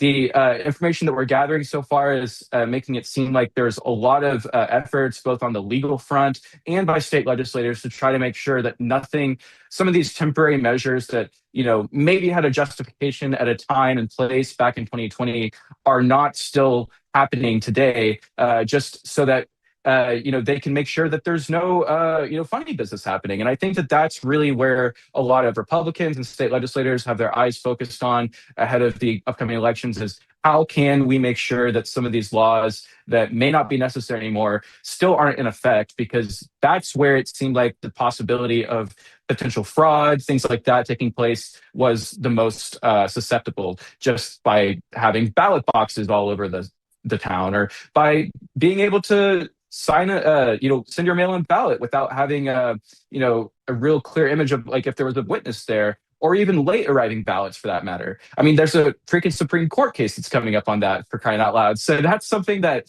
I think a lot of people are keeping their eyes focused on, because if the Supreme Court does even decide that there needs to be one final day or one single day for all ballots to be received by, and not say 7-10 days later, like we see in some parts of Illinois, I think that all this culmination is working toward hopefully finding ourselves never again in a place like we were in 2020.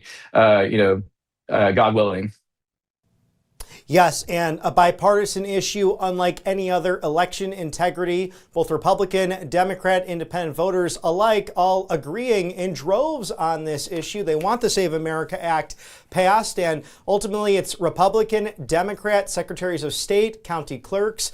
I can tell you from my experience in Fulton County, Georgia, seeing it firsthand, that Brad Raffensperger wants a promotion to be governor, and whether it was ineptitude or something more nefarious, clearly some failures in that 2020 election and perhaps before. But Kaylin Deese, thank you for doing a deep dive on such great work as the DOJ reporter and watching all of our federal courts right there at the Washington Examiner in the great federal city. Come back and join us again on the right side of history.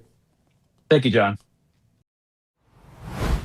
Thank you to Rumble Wallet. You might know Rumble for their free speech protections, but now watching your financial security. You could tip your favorite creators. You could tip us right here at RSBN as well. Download for free the Google Play Store or the App Store, where free speech meets financial freedom at Rumble Wallet. Censorship happening everywhere. It's not new to us, as platforms are controlling thoughts and speech, and also can cancel people very simply by turning off their credit cards, their accounts, and it has happened in the past. We need to fight back peacefully and patriotically. Rumble's the only company that has stood the test of time and deserves our support. So on one side, Rumble fighting for that free speech when people were kicked off of platforms just a few short years ago, including President Trump himself. And then on the other hand, with Rumble Wallet and wallet.rumble.com, you see the other side, introducing this protection from the big banks shutting us off. Now, banks can cancel our accounts, freeze our cards,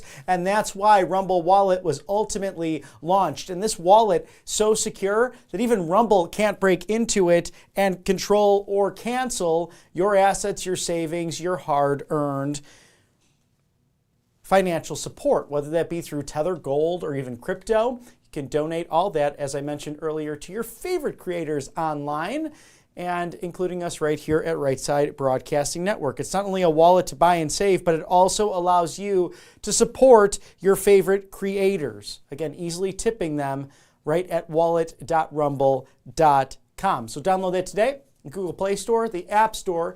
Thank you for supporting us on the right side of history. And something else you can use that Rumble wallet for, Kalshi.com/RSBN for all of your trades and bets. So kind of a one-stop shop right there, 2-in-1, trading on these most important events from music, sports, culture, politics, and more. And right now, that leading question, who will be the 2028 Republican nominee for President of the United States? Will it be the 50th Vice President, J.D. Vance? Will it be the Secretary of State, Marco Rubio, someone that President Trump highly praises nearly every day, putting in miles and miles and countless different jobs. And we've seen those memes out there, how this Secretary of State working around the clock to secure American interests, not only domestically, but abroad. Will it be someone like Senator Ted Cruz, or perhaps Nikki Haley makes a comeback from the neocon globalist side? I guess we'll have to wait and see, but 2028 right around the corner after these midterm elections. So trade now on Kalshi, predict and profit. Scan that QR code there for many trending political events, amongst other questions facing this great country of ours. As the State of the Union just a couple of weeks ago, in case you missed it, Democrats chose to sit most of the time and really want to put illegal aliens over your benefit and your welfare. And clearly they think that they need them in order to stay in office. So tonight I'm inviting every legislator to join with my administration in reaffirming a fundamental principle. If you agree with this statement, then stand up and show your support. The first duty of the American government is to protect American citizens, not illegal aliens.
Isn't that a shame? You should be ashamed of yourself not standing up. You should be ashamed of yourself. You need a pharmacy that actually supports you and turns its back on Big Pharma. And that's why today, 30% off using code RSBN30. Our dear friends at allfamilypharmacy.com/RSBN doing just that. Site-wide 30% off for you and yours. It's about financial and medical freedom, one that works smarter, driving choice in the market. Forget about doctor visits, the long pharmacy lines, or even dealing with insurance approvals. No red tape, no bureaucracy. You don't even need insurance to order through All Family Pharmacy, just simply a pharmaceutical note that a U.S. licensed doctor reviews on the other end. That system can be slow, frustrating, and outdated when dealing with insurance companies, but one pharmacy doing it the better way. allfamilypharmacy.com/RSBN. Antibiotics, Ivermectin, mebendazole, NAD+, methylene blue, antivirals, and much, much more, including medical emergency kits and Tamiflu, good for this time of year, and nasal sprays as well, as spring has sprung in the southeast. Now, you can simply go online, choose the medications, fill out that form. Again, a U.S. licensed doctor on the other end reviews that, sends it right back to your door. So this is nice for people who really value convenience, and that order shipped directly to you. So it's common sense and also good to stock up on these medications, especially if you're heading out on spring break, to have right on your person. Easy to travel with, 300 plus essential medications, now 30% off site-wide, RSBN 30, RSBN 30. That is the code at allfamilypharmacy.com/RSBN. Now, we have international disputes happening, a war in Iran, also inflation, a rising national debt, digital currency, all those challenges there with a dollar going down. So text Trump to 989898. Diversify with gold and savings. And the never-ending list of reasons why these tangible metals make a massive difference in your portfolio. Gold has risen over 700% in the last 20 years. The last 2 decades, many things changing, but the dollar continues to weaken. More than any other commodity on earth, gold thrives during uncertainty and gives you a balanced approach with your IRA or 401k as you look to diversify. So get that free info kit today on gold IRAs and see if that works with you and the United States economy and also what matters most to your household.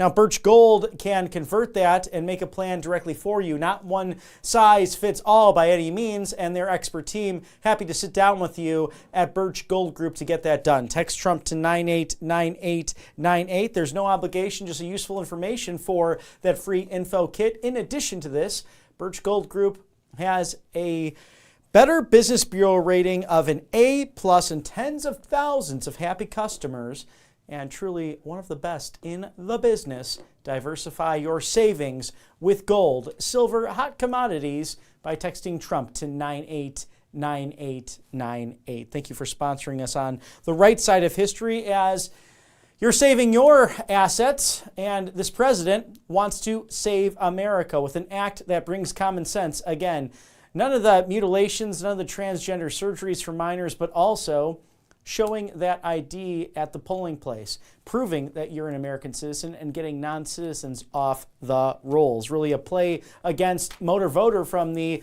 Clinton years in the 90s. And in case you missed it, Secretary Leavitt on that during her press briefing this week, and the crucial nature of the Save America Act now sitting in the Senate. President Trump is urging Congress to pass the Save America Act, one of the most critical pieces of legislation in our nation's history. The Save America Act is overwhelmingly popular with all Americans because each provision is rooted in common sense. The Save America Act has 5 simple requirements as requested by the President of the United States. Number 1, voters have to show ID to cast a ballot in an American election. Very simple. 90% of Americans, including more than 80% of Democrat voters, agree with this. Number 2, the Save America Act will require all voters to show proof of citizenship in order to register to vote in American elections. Again, this is popular and rooted in common sense. Only American citizens have the right to vote in American elections. But after Joe Biden and the Democrats allowed tens of millions of illegal aliens into our country, it's more important than ever to ensure that only American citizens are registering to vote on our nation's voter rolls, and Congress needs to pass this. Number 3, the Save America Act abolishes the incredibly unsecure practice of universal mail-in ballots, which throw the door wide open for fraud. Importantly, the Save America Act maintains exceptions for Americans to use mail-in ballots like for illness, disability, military, or travel reasons. The bipartisan 2005 report of the Commission on Federal Election Reform, chaired by, of all people, former President Jimmy Carter and former Secretary of State James Baker, concluded that, quote, absentee ballots remain the largest source of potential voter fraud, and it is time for Congress to finally address this. Number 4, the Save America Act permanently bans men from competing in women's sports.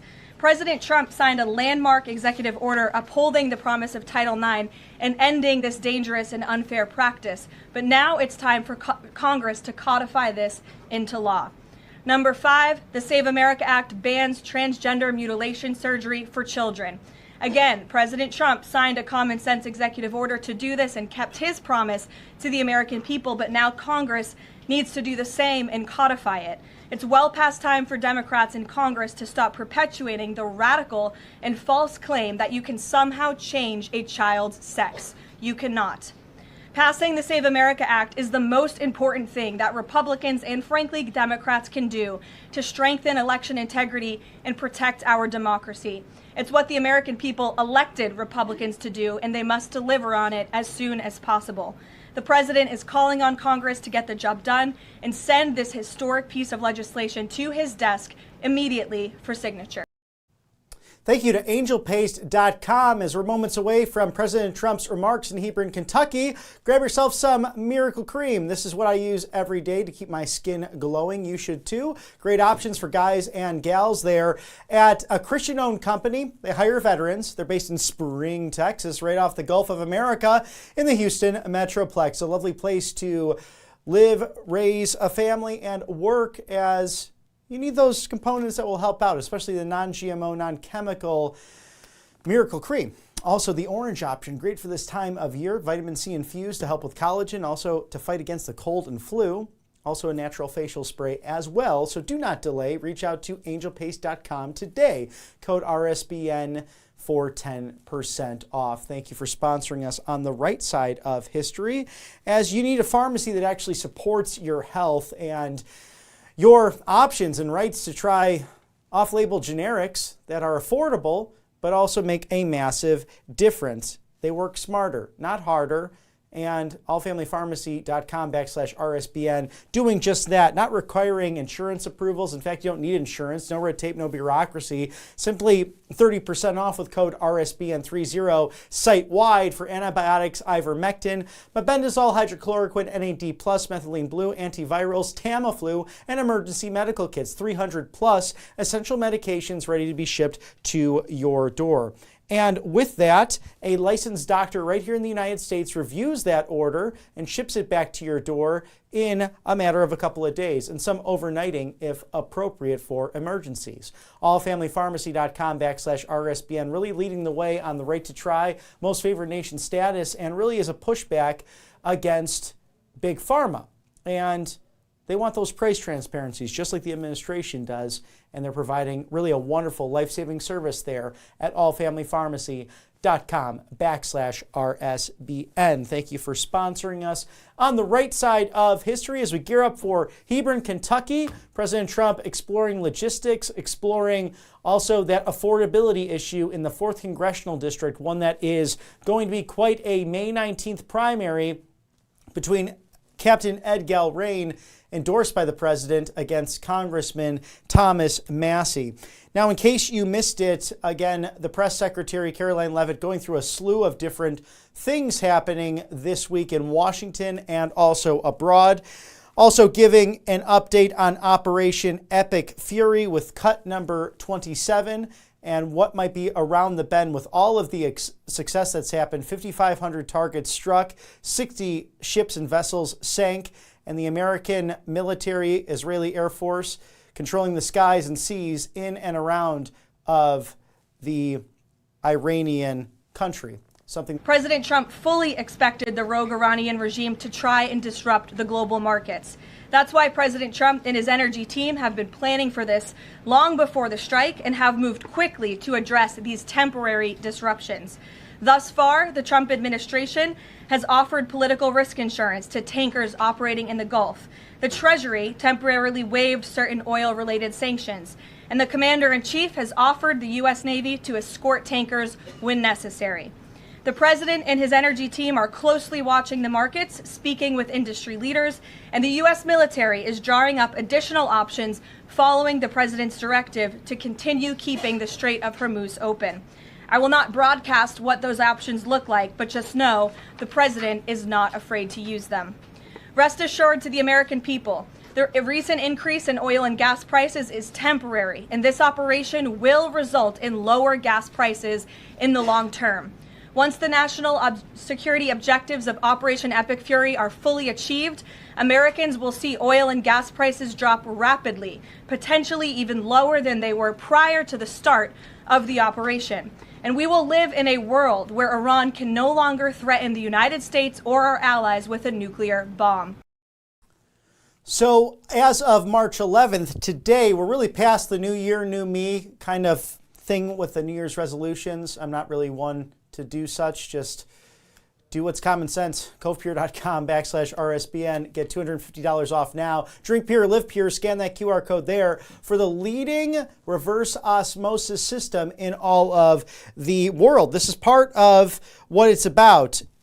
People go to trends, but so many things out there are essential and crucial to everyday living. The basic, most important thing, water being clear and pure. Protect what matters most with ClearWave technology, leading CovePure.com/RSBN, removing 99.9% of the impurities in the water. Even mild dehydration can impact energy focus and metabolism. And when it's met with the garbage that could be in your tap water, like PFAs, microplastics, the agricultural runoff to even medication runoff. How gross is that in the water? Pharmaceutical residue. It's smart to get the leading system that removes that from your water so it's clean and pure. Everyone, Republican, Democrat, Independent, wants clean, pure, beautiful water. Clean air, clean water, something Secretary Kennedy has been focused on his entire career. And with this new machine, it's so good if you rent because you don't have to worry about not getting your security deposit back or drilling holes and creating issues in your unit, because what you see there, very much like a coffee maker, it's self-operable there. And it's also can get the water very hot, very cold, very quickly. So if you're a tea drinker, it can also save some time when you're waiting for that water to steep. So you could at least pick several different highlights of this great system, and within moments, you can have what matters most to you. Clean, pure water for your favorite drink. Cove Pure makes it easy to get pure water with the push of a button, and so does that QR code right there to get $250 off now. Drink Pure, live pure. It's CovePure.com/RSBN. And the pharmacy that actually cares about your health, allfamilypharmacy.com/RSBN, 30% off statewide or site-wide today, being announced earlier this morning. Antibiotics, ivermectin, hydrochloroquine, NAD+, methylene blue, and antivirals, including Tamiflu to emergency medical kits. They make it work smarter, not harder. Forget about the insurance liabilities. They don't need it. That system is slow and frustrating and serves Big Pharma. All Family Pharmacy believes you have the right to try and most favored nation status. And with that, you can get those off-label generics that can actually make a difference. They send that order of yours over to a U.S. licensed doctor who reviews it and sends it right back to your door. So very convenient. Again, 300 plus essential medications, life-saving in fact, at allfamilypharmacy.com/RSBN. A big 30% off with code RSBN30. We're grateful for all of our sponsors here on the right side of history, as we are excited to present to you President Donald Trump moments from now in Hebron, Kentucky in the Commonwealth, right in the 4th Congressional District. Right before that, there were comments earlier from Secretary Rubio in cut number 28 about the clear mission in Operation Epic Fury. Let me explain to you guys this in simple English, okay? Iran is run by lunatics, religious fanatic lunatics. They have an ambition to have nuclear weapons, and this is the weakest they've ever been. Take away their missiles, take away their navy, take away their drones, take away their ability to make those things so that they can never have a nuclear weapon. It was the right decision, and the world will be a safer place. And President Trump's economic agenda on display today in the Commonwealth, as the White House releasing a front page industrial doom headline sweeping Louisiana today, spotlighting an unprecedented $100 billion surge in private sector investment across the Pelican State, so not terribly far from the Commonwealth of Kentucky. This explosion of growth centered on AI data chips, steel, liquefied natural gas, microchips, and shipbuilding is a direct result of President Donald Trump's Made in America agenda by reshoring manufacturing, critical manufacturing, in fact, in this country, unleashing American energy as a whole and securing our supply chains and powering the future of AI and advanced technology. The Trump economic blueprint is fueling a nation manufacturing renaissance. And Louisiana's landmark investments are just one example, from steel mills to the Midwest to LNG facilities on the Gulf Coast, chip factories in Arizona and Texas, to AI data centers, something we're going to need oil and gas for, lighting up communities literally in every region of the country as President Trump's policies are delivering in all 50 states. So his message today has a lot to do surrounding that, as the 4th Congressional District of Kentucky gearing up for a big primary coming up on May 19th. Tariffs level that playing field, even with the ridiculous ruling by the Supreme Court. Energy dominance, slashing costs for the American worker, and a pro-growth environment rewarding the American people, and companies once again proving one simple truth. America is back in 2026. Private sector jobs are returning, and the Made in America agenda is working. And the commitment to the oil flow still crucial to all of this, with cut number 26. In case you missed it, Press Secretary Caroline Leavitt discussing that Strait of Hormuz issue and how the American Navy is protecting that surrounding region. Last night, President Trump reiterated his commitment toward keeping oil flowing through the Strait of Hormuz so the United States and all of our allies can receive their energy needs. President Trump will not allow rogue Iranian terrorists to stop the freedom of navigation and the free flow of energy. Let me be clear. It is a good thing to wipe out terrorists who indiscriminately target civilians and attempt to hold the global economy hostage. And President Trump should be commended for doing so. As the president made unequivocally clear to the remaining elements of this terrorist regime in his statement yesterday, if they do anything to stop the flow of oil or goods within the Strait of Hormuz, they will be hit by the world's most powerful military 20 times harder than they have been hit thus far. Moving forward, the stated objectives. And we will take you now to Hebron, Kentucky, and the President of the United States.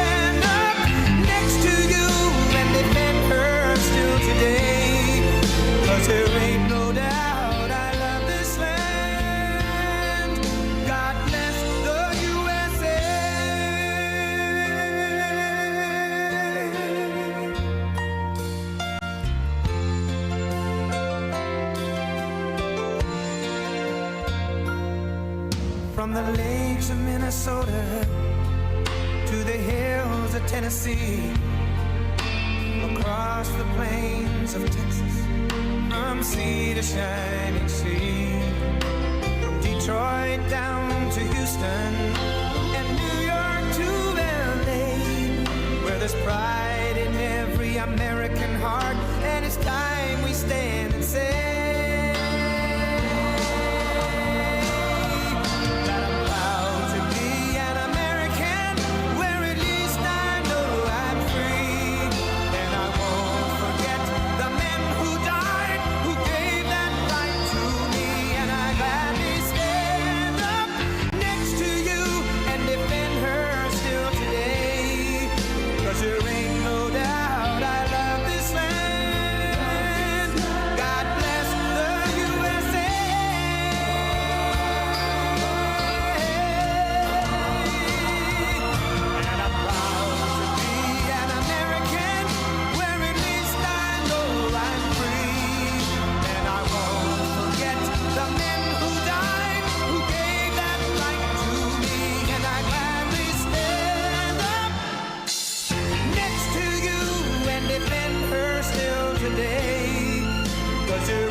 Thank you very much. Thank you. And a very special hello, Kentucky. I love Kentucky. I love Kentucky. We won in a landslide. We won by so much. We have the all-time record in this state.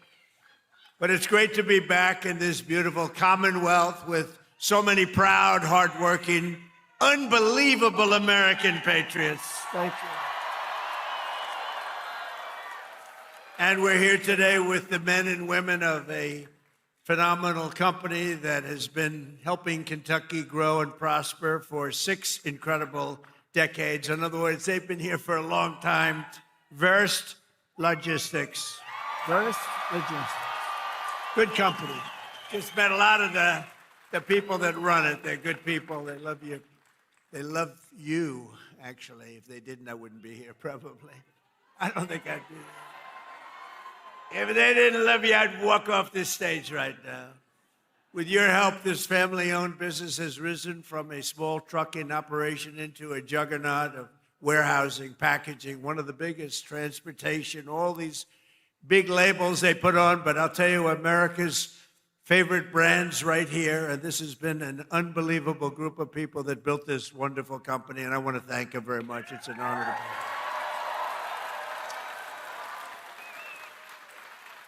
And like the people of Kentucky, you do it with skill and precision and pride, using equipment stamped with those beautiful words, made in the USA. Do you remember?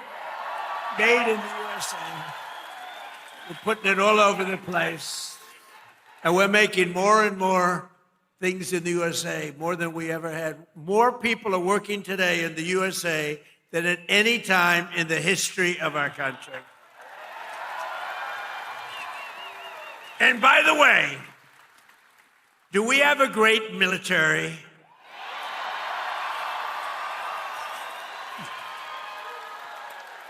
The best. Better than any military in the world by far. I didn't know that we're going to have to be showing it off so much, to be honest with you. I built it. In my first term, we built this military, and I didn't know that we'd have to use it quite as much as we're using it, but we're using it well, and there's no better military. There's nobody even close, so we're very proud of it. So we have in this company 2,600 employees, and they pour out their sweat and their soul into shipping the products America knows and loves, and they're doing more business than they've ever done before. And thanks to the record-setting tax cuts that we passed in the great, big, beautiful bill, biggest tax cuts in the history of our country, tax cuts. You know, as I grew up, I'd watch politicians, and I'd always hear that, we're going to cut your taxes, cut your taxes. This is the first group of opponents. It's the first group, the Democrats. They're always saying, we're going to raise your taxes. Historically, a politician has to. Ideally, you're going to follow through. But you have to say, we're cutting taxes. They say, we're going to raise that. They were going to give you, if they won, Kamala and Joe, Sleepy Joe. But they were going to raise your taxes more than any. It was the biggest tax increase in the history of our country. And I kept saying, are they really saying this? I don't know. What do I know about politics? I haven't been doing it that long. But they were going to give you the biggest tax cut. And now again, the midterms are coming. They want to raise your taxes higher than you've ever had before. We have to win. The midterms are going to be very, very important to keep it going. But thanks to the tax cuts, which are record-setting, we passed the great, big, beautiful bill. And I'm pleased to report that Verst Logistics is investing more than $10 million into expanding its operations this year, right here, $10 million. And you're buying brand new tractor trailers and opening up warehouses in 2 additional states, Texas and North Carolina. And that's what it's all about. And that's why we did it. And with the help of our tax cuts, all of those trucks and warehouses and equipment purchases, everything that we're doing, and everything that you see in this country that's being built, you get what's called expensing, meaning a deduction in the first year. 1 year It's the bit. Now, to a lot of people, that doesn't mean. To me, it means something else. It means jobs. That's why we have so many jobs, the best jobs ever. Perhaps most importantly to the workers here today, I'm pleased to report that the great big beautiful bill also delivers no tax on overtime. Whoever thought that was going to happen? That means every extra hour you work, your overtime pay is now 100% tax-free. You have no tax. Remember that when you go and vote, because the Democrats want to end it. So you take home 20 or 30% more to those beautiful children or whoever the hell you're bringing it home to, okay? I don't know who you're bringing it home to. I don't want to know. That's not my business, although it could be interesting. After so many years of politicians who sold out the working men and women of our country, we finally have a president who puts American workers first.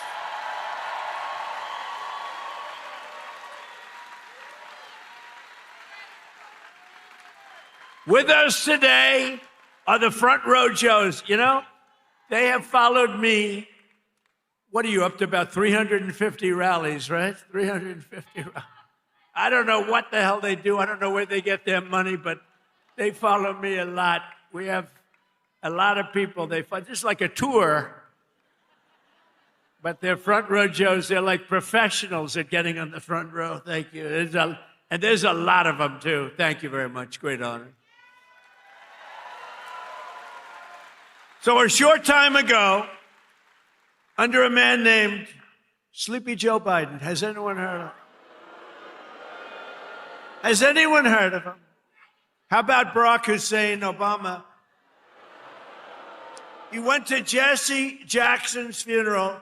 He spoke, and it was like a political hit job. And the family of Jesse Jackson got angry as hell at him because they understand they hated each other. You know, he was there. But I loved watching that. That was so. The family goes outside and they start screaming at him. A short time ago, under Biden and his allies in Congress, we were dead as a doornail. We were a dead country, I'll tell you, and it looked like we weren't going to come back. Now we have the hottest country anywhere in the world. This is the hottest country anywhere in the world. Most powerful military. The stock market has set 53 all-time record highs since the election, all time. And the typical American's 401k is up by almost $35,000 since I took office.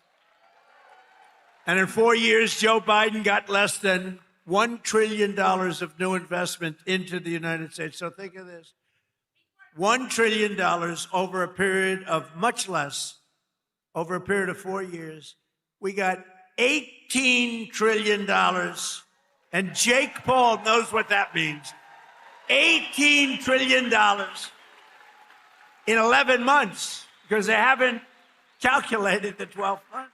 So we have 18 trillion in 11 months. Say in a year, what difference does it make? Compared to substantially less than 1 trillion in 4 years. You would say they didn't do a good job, Jake. I didn't ask Jake who he voted for, but I don't think it was Kamala. I don't think so. I think your whole reputation would be shot if you said, oh, I voted for Kamala. That would be the end of your whole career, Jake.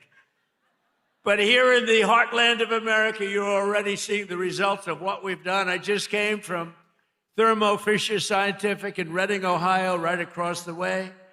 The great American company that's investing $2 billion in domestic manufacturing, all because of what we've done with the tariffs and with the deductions and all of the other things that we've done. Ford Motor Company, and by the way, we have more jobs in terms of construction. We're building more factories now in this country than at any time in the history of our country. More factories are being built. And Ford Motor Company, a good old staple, has announced a $2 billion assembly plant in Louisville, Kentucky, which will support more than 2,200 Kentucky jobs. And I was with Ford the other day. I was in Detroit, and Bill Ford, the head of it, He had an advantage over everybody else in getting the job, but that's okay. He was born Ford, but he was showing me a plant that was built in like 1914, very old, one of the biggest plants in the country, but one of the oldest. And they were getting ready to shut it down a year and a half ago. And then he heard Trump was running, and he sort of said, let's wait. So they were getting ready to shut it down. It was on minimal time. It was just a question of time, but he said, let's wait. And he waited. And they just announced 2 weeks ago that they're now going to run 7 days a week, 24 hours a day, building the Ford 150.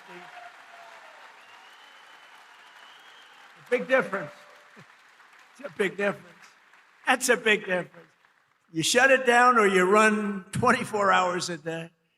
And they're doing a good job. Apple, a great company, $2.5 billion to manufacture 100% of the glass for iPhones and Apple Watches right here in Kentucky factories, all being made.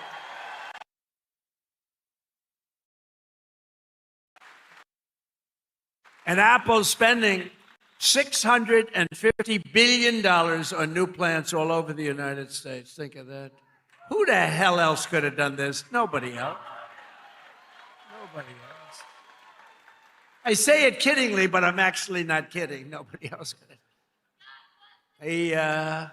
He's done a good job, Tim Cook. But $650 billion, think of it. And just 2 days ago, GE Aerospace, they're doing phenomenally, announced a $1 billion investment in American manufacturing, including $115 million right across the river in the Queen City, Cincinnati. I love Cincinnati. So jobs, factories, and new investments are pouring in as they do. We have added 70,000 new construction jobs in just a short period of time, including 8,000 brand new construction jobs in Kentucky. Okay? Kentucky. I love the way a real Kentuckian pronounces it, but if I do it, but I love Kentucky. More Americans are working today than any time in history, and that number is going to be, wait till you see the numbers by the end of the year. We did an excursion. You know what an excursion is? We had to take a little trip to get rid of some evil, very evil people. It should have been done for 47 years. They've been killing our people. 47 years. 47 years.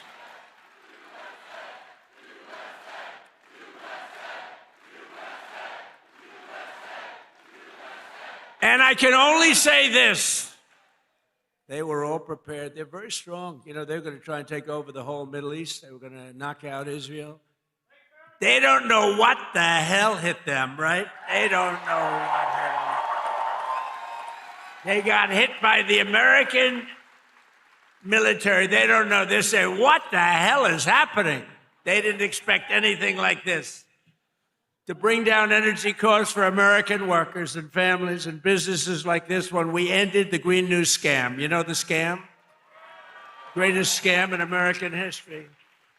Well, maybe the election results of the second election were.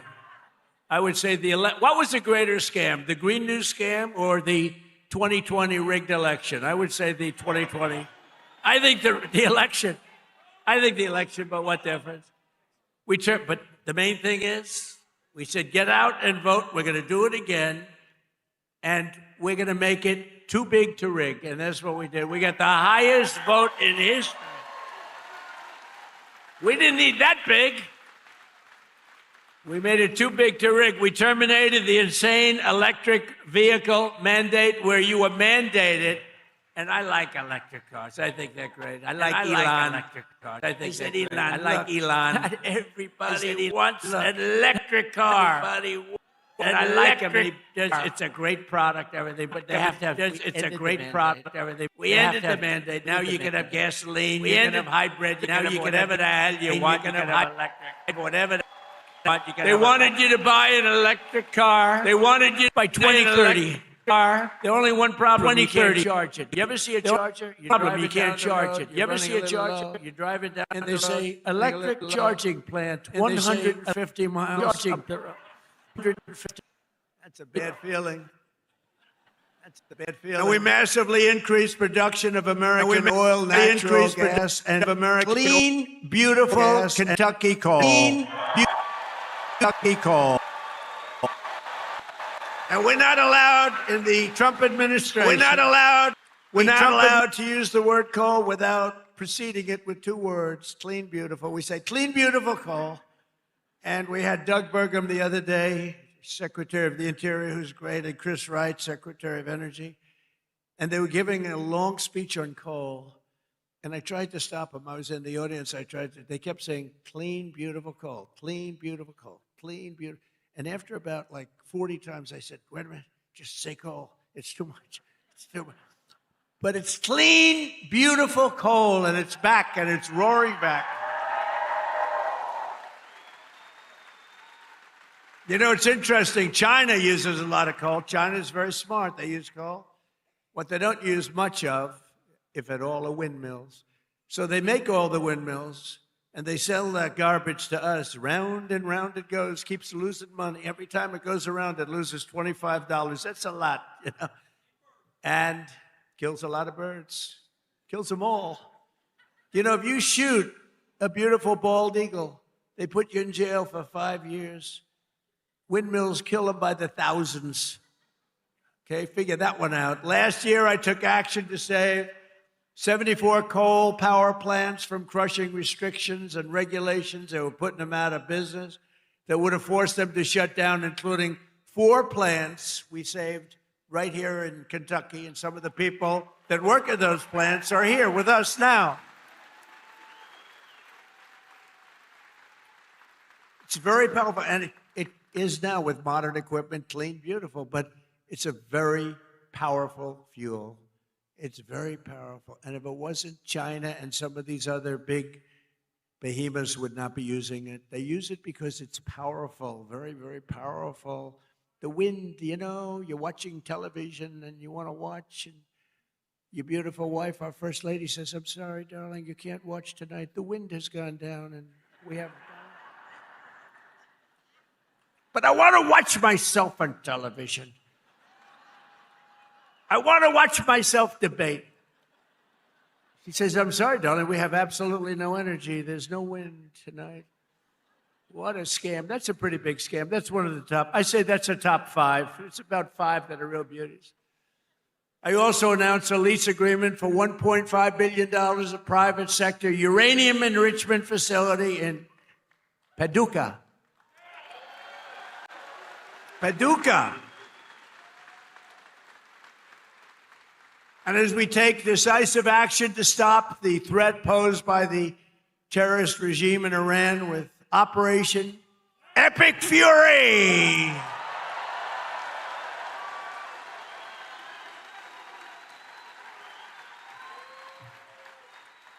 Is that a great name? Well, it's only good if you win. You know, you can only do. And we've won. Let me tell you, we've won.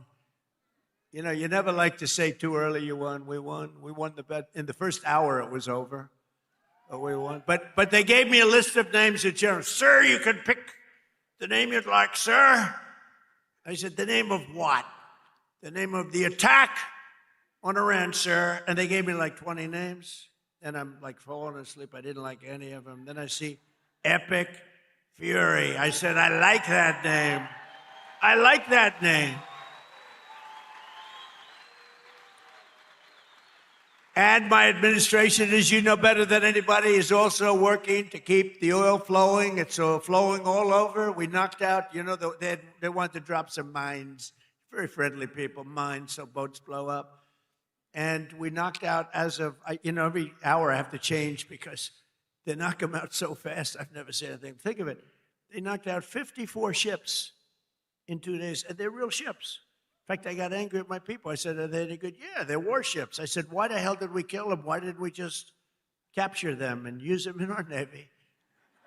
They said they wouldn't have qualified for that. But I got a little upset with my people. I said, why do we have to knock them? And actually, one of my generals said, "Sir, it's a lot more fun doing it this way."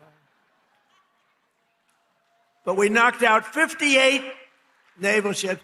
We knocked out their Navy, okay? Let's put it that way. But they also knocked out the mine layers. They call them mine layers. They put mines in the water. Lovely job. Isn't that nice? Blow up ships. And we knocked out 31 of them. And I was very proud of myself. I said, why did you use the weapon that we use on the drugs that come in by sea? Do you know that drugs by sea are down 98%?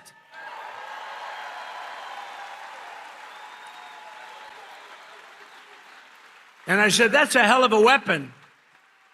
And they said, well, give it a shot. It worked very well. We've knocked out, I think, 28 or 29, all of them, almost all of them. They'll all be gone. By the time I'm finished speaking, they'll be gone. These people work very fast. But I'm pleased to report that earlier today, the International Energy Agency agreed to coordinate the release of a record 400 million barrels of oil from various national petroleum reserves around the world, which will substantially reduce the oil prices as we end this threat to America and this threat to the world. We don't want to leave early, do we? We got to finish the job, right? Over the past 11 days, our military has virtually destroyed Iran. Tough country. Their air force is gone. Totally gone. That took the better part of about 3 hours. They no longer have radar. They don't have anti-aircraft equipment. They don't have anything. Their missiles are down 90%. Their drones are down 85%. We're blowing up the factories where they're made left and right. And frankly, nobody has ever seen anything like it. Nobody's ever seen anything like what you're witnessing now, and that can include the original killing of Soleimani and al-Baghdadi, two of the worst killers in the world that I did, as well as Operation Midnight Hammer, where we totally obliterated Iran's nuclear potential. We obliterated it. They don't have nuclear potential. And then after Midnight Hammer, and then we left, we figured that'll be the end of them for a while. But they started again. That's why we got to finish it, right? We don't want to go back every 2 years. And that's because, there'll be some day when you don't have me as president. You'll have perhaps you'll have a weak, pathetic person like we've had in the past, mostly all. Like Barack Hussein Obama, who signed one of the worst deals ever with Iran, where they were going to give up everything. Remember when he filled up a 757 with billions of dollars of cash and sent it to Iran? Billions. People forget that. That's when I realized the presidency is very powerful. When you could put over $1 billion in an airplane and fly it over and give it to a foreign country that's your enemy. How stupid was that? But that deal, the Iran nuclear deal, gave them the right to have a nuclear weapon as of 3 years ago. If I didn't terminate that deal, I terminated it very quickly. If I didn't terminate that deal, they would have had nuclear weapons, and this world would right now be a different place, much different place. Believe me. And then Biden, he came along. He had no clue. He didn't know what the hell he was doing. But what they did was incredible. Everything they did was wrong. Think of it. Afghanistan,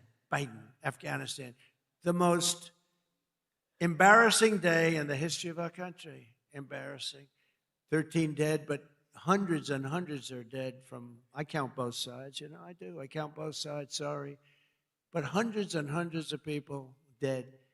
And instead of leaving from Bagram, they fled. I hate to even say it. There's no reason. We were in there. I was the one. We're going to get out. We're going to get out with strength and dignity. We're pounding the hell out of them.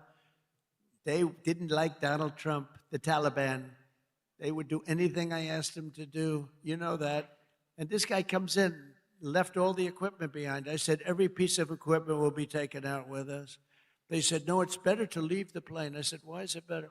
Well, I think it's more cost efficient to leave the plane. No. You got a brand new fighter jet, $150 million. You give it a tank of gas, little jet fuel, and you fly it out. They said, sir, I think it's better to leave the plane. These are the exact opposite generals as we have now. Do we love General Raisin Cane? He's great. But oil prices are already coming back down, and it's going to come down, but we're not leaving until that job is finished, and it's going to be very fast. It's going to be very fast, but we're not going to count on having competent presidents. We have to assume we're going to have incompetent ones, like the one we had last time that couldn't walk off a stage. Remember? He'd finish with a speech. The speech would last about 2 minutes. People would come out, not many, like 2 people. And he'd be finished with the speech, and then he could never find his way off the platform. He'd look around over here. There's so many stairs. Like I have 4 sets of stairs on this platform. Usually they have at least that. He couldn't find, or walking up Air Force One. Now, I know the problem with this, it can happen. You could slip, I could slip. I came downstairs today that was soaking wet. You know, it's a little rainy today. And I have steel stairs, and I'm saying, ay. But I do it very slowly. I grab that thing, because nobody cares if you set a speed record. The only thing I admired about Barack Hussein Obama, which was nothing actually, but the only thing is the way he bobbed down. Remember, he'd bob. Hey, you talk about unpresidential. He's bobbing. And I couldn't believe that he made it without at least a noticeable major fall. But Biden was the opposite. Biden couldn't even walk up the stairs. He fell 3 times walking up the. And the world watches that, and they don't like seeing it, although they actually do like seeing it, because they say, what the hell is going on? Or when he fell at the Air Force Academy, right? And the general was standing there, could have caught him, but he didn't want to drop the paper that he's holding in his hand. So Biden went down for the count. Now, we have a country now that's respected, and we don't play games, and we have the greatest military, and it's so nice to see. It's so nice to see. And they want to get back in office for the midterms, and you can't let them. Did you see that they went to Munich, right? You saw that, right? You saw Gavin Newsom. He admitted that Gavin Newsom. So I think his career is over, okay? Let's get off the teleprompter. Do you mind if I get off the teleprompter for a couple of minutes? Because this is, I have these great speechwriters. I drive them crazy because half of the time I'm not. But Gavin Newsom, in an interview,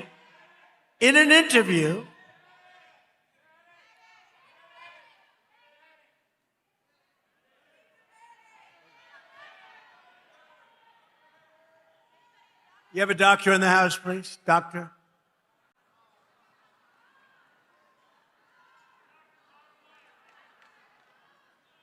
Yeah, take your time, please.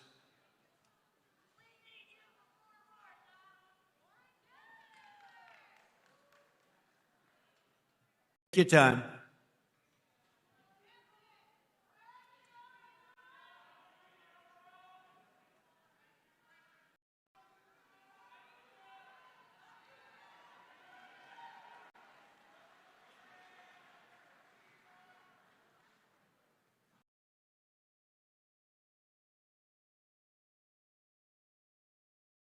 We have all the time. These are great people. They wait so long, hours and hours.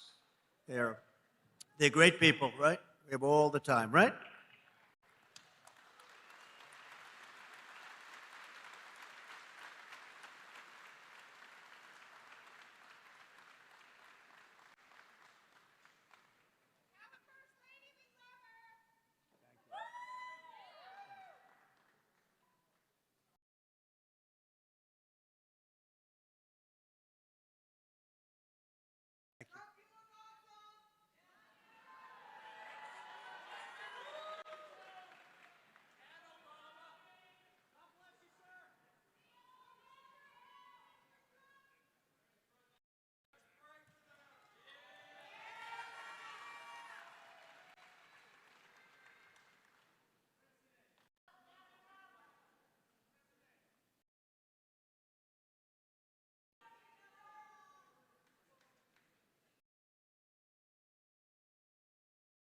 First responders are incredible, by the way.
So, of course, there a reminder when you go to these rallies, make sure to be as hydrated and filled up as possible.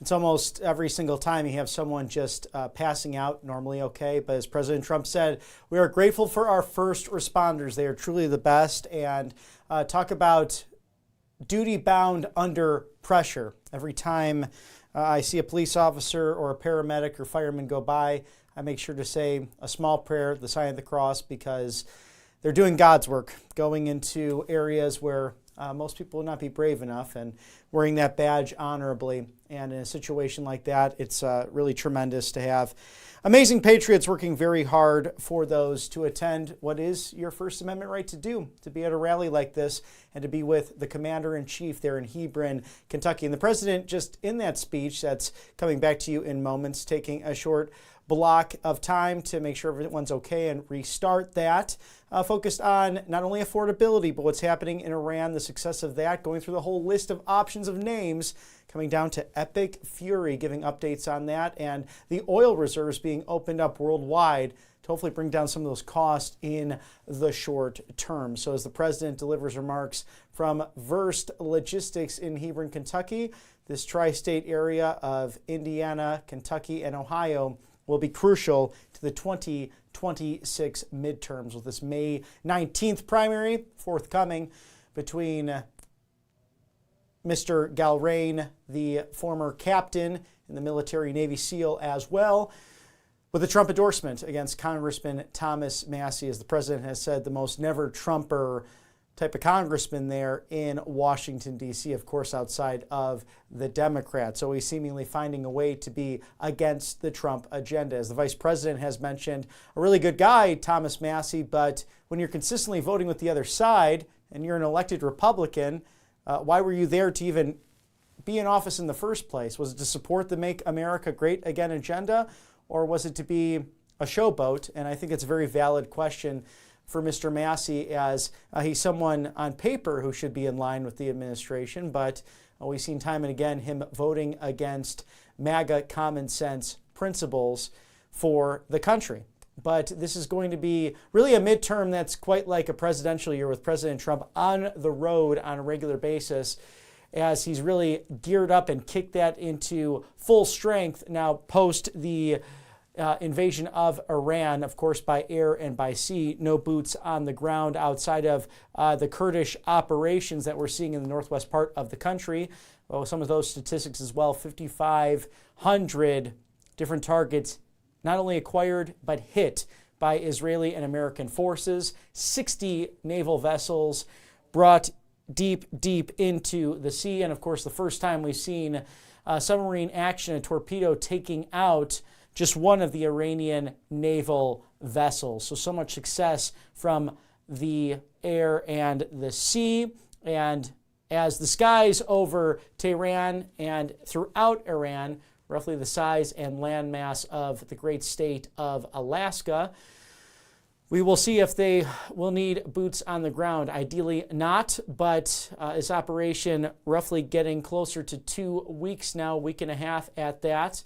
We will see what will develop and happen there, as there's really complete control by the United States and the Israeli government. We'll toss it back now to the President of the United States in Hebron, Kentucky.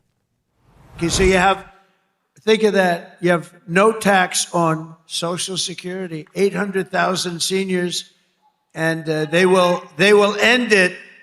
We got to win the midterms. We also made interest on auto loans tax deductible. First time that's ever happened, but I did put a little proviso. The car has to be made in America for you to get it. Our tax cuts are projected to raise incomes in the Commonwealth by $5,400, boost household take-home pay for you by nearly $10,000, and protect more than 84,000 Kentucky jobs at a minimum. And some of the jobs we're creating or protecting are right here at Verst Logistics. So let me call up your outstanding CEO, Paul. Come on up real fast, Paul. Come on. Paul Verst. Come on up here, Paul. Let's go. Do it fast, Paul. They don't want to hear from you.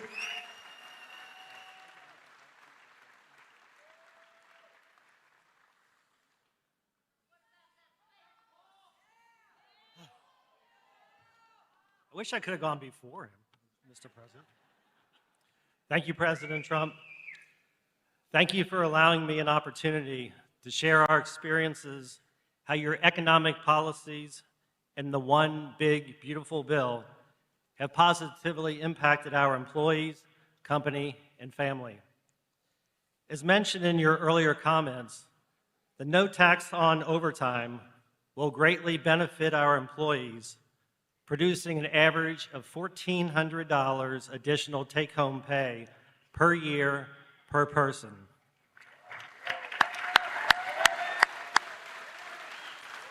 With this amazing benefit, the savings they will realize can be used to take a family vacation, provide further education for their children, pay bills, or make a down payment on a house or car. Our family and companies have a mission of giving back to our communities. The savings from the lower tax rates and permanently full expensing of equipment will allow us to invest back in our local communities of supporting nonprofit organizations and providing educational scholarship money for students attending local high schools and colleges.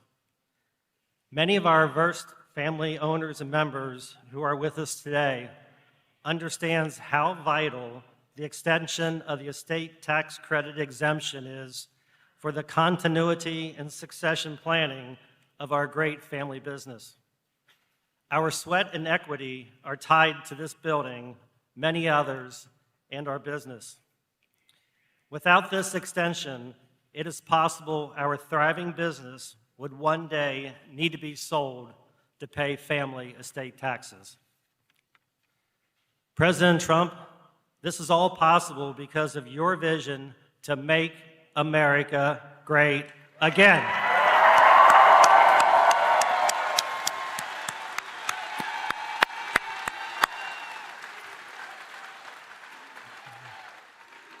On behalf of our family, company, and employees, we want to take this opportunity to welcome you to Northern Kentucky and the Cincinnati region. You are in the heart of Kentucky, home of bluegrass, faster horses, and the best damn bourbon in the world.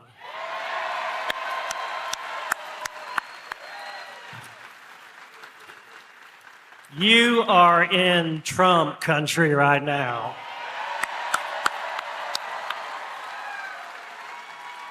If wrapping this up, if we can just take a pause, and I'm going to say a quick little prayer for President Trump, if I could.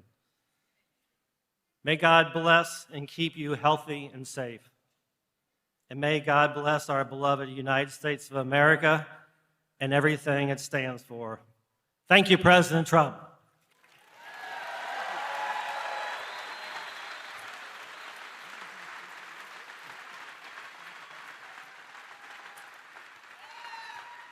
Thank you, Paul. Wow, he did a good job.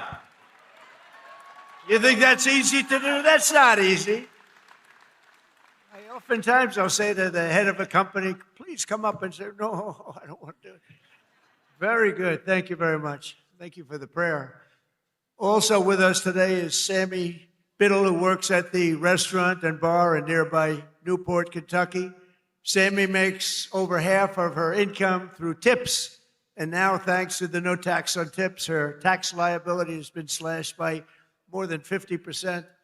The average filer's tax refund this year has soared to nearly $4,000. You're saving $4,000, and Sammy's receiving even more, over $5,000. So Sammy's going to make over $5,000 more than anticipated, all because of the great, big, beautiful bill that the Republicans got passed. But with not one Democrat vote.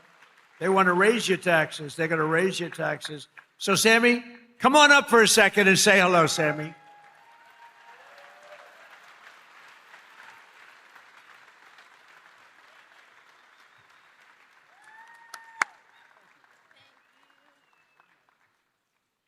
Thank you, Mr. President.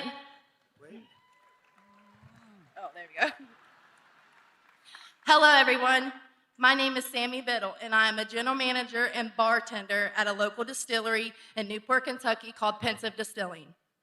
And like most servers and bartenders, a big portion of my annual salary comes from working double shifts and tips. A big dream of mine has always been to save up enough money to buy a nice piece of land and eventually build a home on that land. And this year, due to our president's no taxes on tips and overtime policy, I got more year-end taxes back than I ever have, which has helped me get that much closer to my American dream.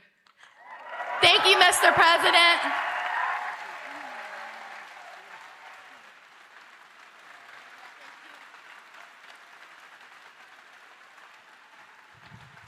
That's pretty good, right? Thank you, Sammy. So millions and millions of Kentucky families will have more money in their pockets thanks to what we did with respect to tax cuts. And I just described what every single Democrat in Congress voted against it. Every single one, not one voted for it. They want tax increases, along with just one Republican voted against. You know what the name is? He is the worst person. His name is, what the hell? How did he ever end up in Kentucky? His name is Thomas Massie. How did he ever end up here, Paul? Anyway, no, Massie voted against tax cuts for seniors. He voted against tax cuts for overtime workers. And he voted against tax cuts for earners, tip earners. No, he wanted to increase the taxes. He voted with the Democrats. He voted against our historic funding for border security. He voted against border security, where we took the worst border in the history of our country, made it the best border in the history of our country in 2.5 months. He voted against it.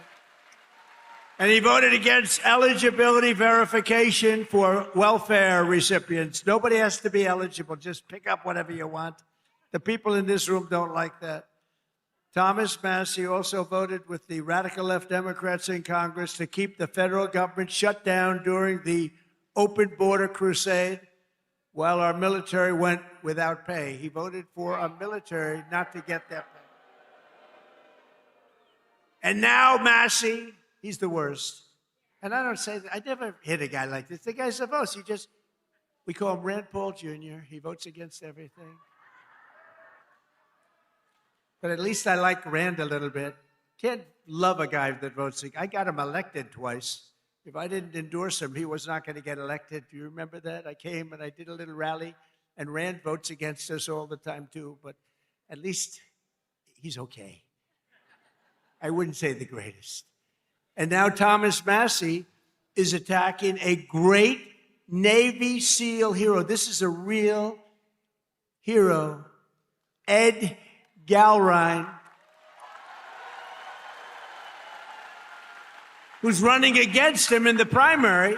You know why?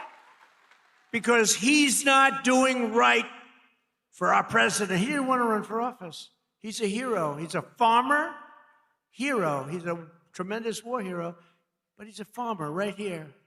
He's like central casting. I said, this is the guy I'm looking.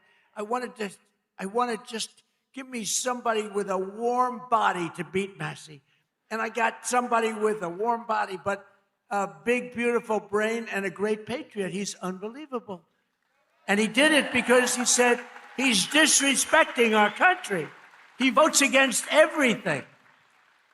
And Ed became an independent a few years ago because he was so angry at the way the Republican Party was operating. And I don't disagree with him. Other people did too. But then Ed came back, and he came back strong because I got involved. And he came back stronger than he ever was. And now he's all the way, he's in this party and he's in it. And he said, I came back because of the strength and wisdom that Donald Trump displayed. And I appreciate that. That's a nice, I think I'm going to use him in an ad. I think I'll use that statement. I'm going to use that statement in an ad. Strength and wisdom. I put wisdom in quotes because I didn't say it, he did. But many people have joined and rejoined our party, but Massey did not because he only votes no. He just votes no. Doesn't matter. I could give him the best things in the history of a Republican voter, and he'd vote no. There's something wrong with him. It'll be interesting to see what he does with the Save America Act, which is very simply, I think he has to vote for it, but he's a nut job, so you never know. All voters must show voter ID. 98%. That's 98%. All voters must show a little thing called proof of citizenship in order to vote. Right? Right, Paul? Paul agrees. No mail-in ballots except for illness, disability, military, or travel. You're away. You can't get there. We'll be generous. And then I added two things. We call them best of. You know what they are? Best of Trump. These are the best of. No men in women's sports. 99%. That's 99. And no transgender mutilization surgery for our children. That's it. That's it. And I think we're going to get it approved in the House, and I hear the Senate has a hard time. How can you have a hard time with that? How can you have a hard time? But Massey wants to vote no, but on this one he may be forced. I mean, how can you do it? So I just want to say this. Thomas Massey is a disaster for our party. He comes from a state that I won by a landslide, got the highest vote in the history of your Commonwealth. The highest vote. I got the highest vote. That means the people like me, and I love them. I love them.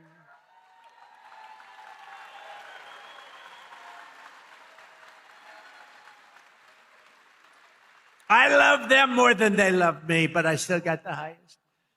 Remember with your mother, I love you more than you love me.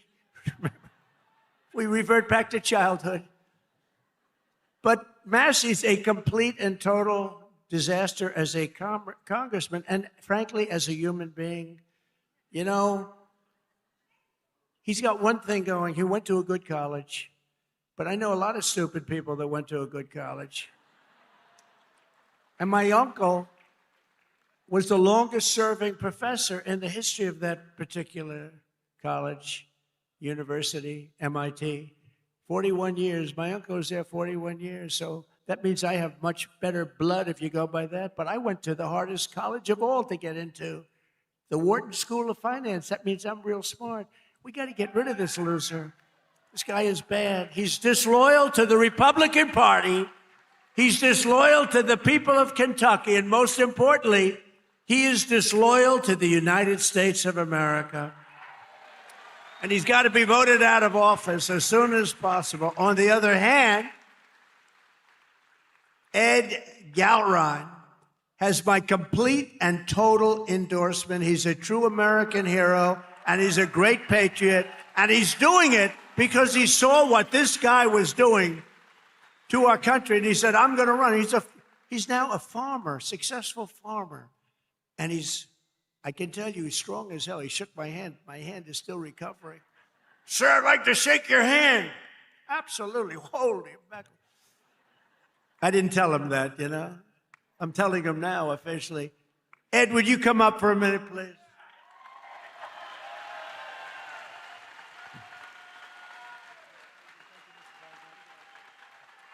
Mr. President, welcome to Kentucky and thanks for coming to the heartland.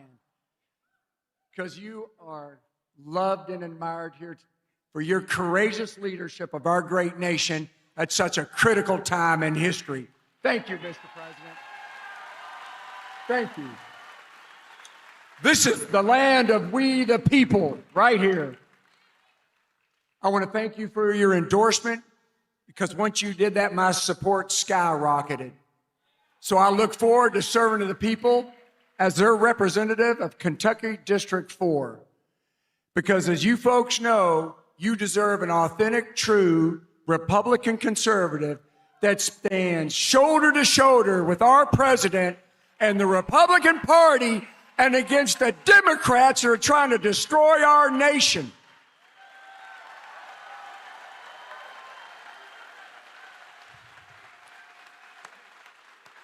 USA! USA! USA!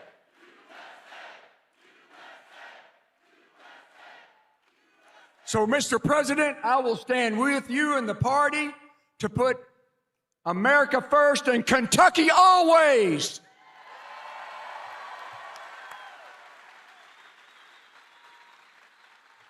Mr. President, I hope the fake news gets this. Tom Massey stands with the ladies of The View. Tom Massey stands with the ladies of The View. Mr. President, we stand with you. Fight, fight, fight! USA! USA!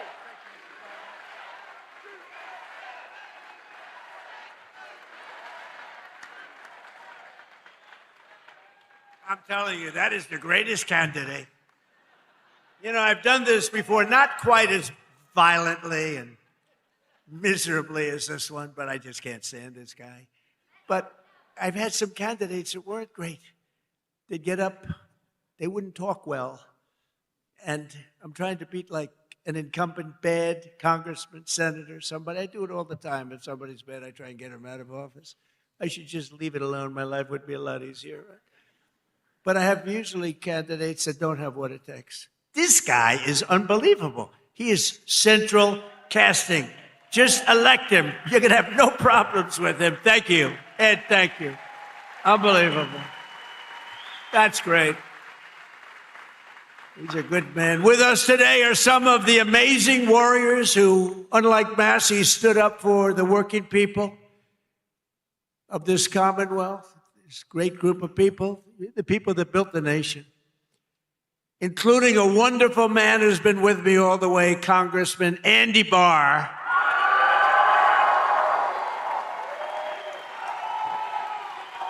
All the way.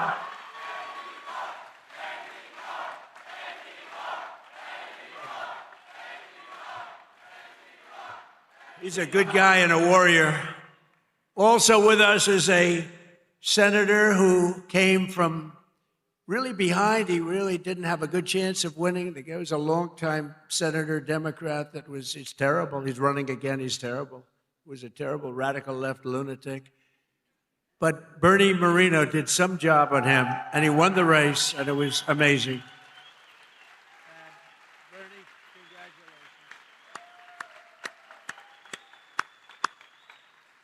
And thanks as well to CMS Administrator. You just saw him working.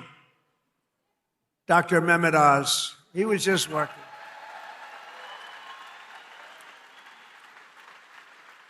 Thank you, Dr. Oz.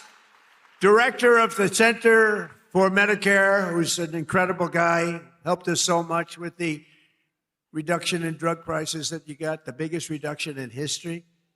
Chris Plump. Your state attorney general, Russell Coleman. Russell, thank you. Thank you, Russell. Good job. A wonderful Secretary of State. We have a good one in Washington, too. Marco. Do we like Marco? I think so. Your Secretary of State, Michael Adams. Thank you. Thank you, Michael. State Auditor, Allison Ball. Thank you. These are great people, and I've gotten to know them over the years. They're just incredible people. State Treasurer, Mark Metcalf. Thank you. Thank you, Mark. Great job. Your former Kentucky Attorney General, Daniel Cameron. Daniel. Thank you. Thank you, Daniel. And Chairman and CEO of Morris Industries, a good man, Nate Morris. Nate, thank you. Now, also with us is a local legend who did quite well suing the Washington Post and various and sundry others. Where's Nick Sandman? Where's Nick? Come here, come on. Hurry up, Nick. He's a young guy, he can get up here.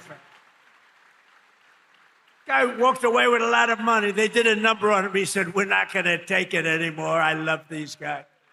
Nick, wow. Become a big celebrity, too. Nick, say a couple of words, Nick. We love Nick.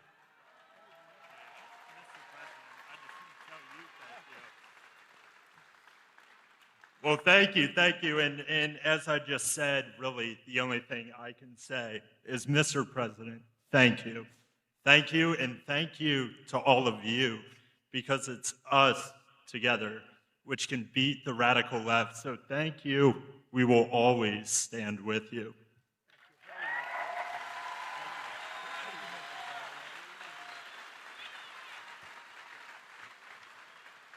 I watched that whole thing unfold, Nick, and I said, that guy is getting scammed. And you know what? He scammed them, because what he did was pretty amazing. Him and his group of friends. He had good, loyal friends, Nick, and that's great. I loved it. I loved watching what he did.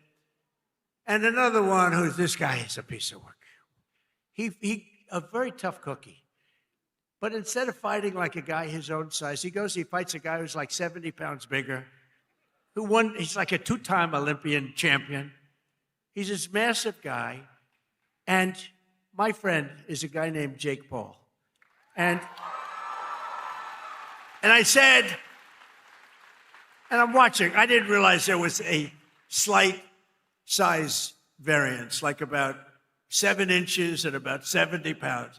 This guy fought like, I tell you what, he is courageous. He's an incredible guy. He's got a brand new, beautiful fiance, and you're not allowed to use the word beautiful when describing women anymore. It's the end of your political career, but I'll say it anyway. What the hell? She's beautiful. She just won the Olympic gold medal. Where's she? Where's Utah? She gold medalist. Boy, I tell you, she's strong. That means she's strong. You better be careful. She's a beautiful person, and she's a big, strong athlete. I watched her win that gold, and they have an expression, if that were a fight, they'd stop it, right? She's great. But Jake Paul is a great guy, and, you know, part of the deal is he said, do you mind if I do an interview with you? I said, Jake, I'm the president of the United States. I don't do interviews. Look at Joe Biden. He went 2.5 years without doing an interview because he was shot. But he was shot 30 years ago, too. He was no good. But I said, Jake, I'm president. How can I do your local podcast? But his local podcast is big stuff. And he's big stuff. Jake, you got to come up. Come here. Come on. You got to come. This guy has guts. And he walked out with a broken jaw. Anyway, this was not the greatest fight. But you know what it showed? Lots of courage. Come here, Jake. Say a few words. These are your people. Yeah, what Mr. Trump has taught me is courage. You know, we never back down from a fight, even if they're much bigger than you, much, much bigger than you. And I feel all the local Kentuckians feel the same way. You guys have that fight. You guys have that swag. There's a lot of young kids in here. The future of America. I grew up just a few hours away from here, and my dad taught me to fight. And all of our voices matter in America. And I'm never afraid to speak the truth. And I know you guys aren't. We are here representing the United States. And it's just a blessing. Thank you, Mr. Trump. We need more factories like this thriving all over the country. And I know he's going to be the one to bring that here to us. I know God is with us. I know he wants us on the right side of history. And everyone here has to do their part. And God's got us. Trump's got us. God bless. Love you, Kentucky.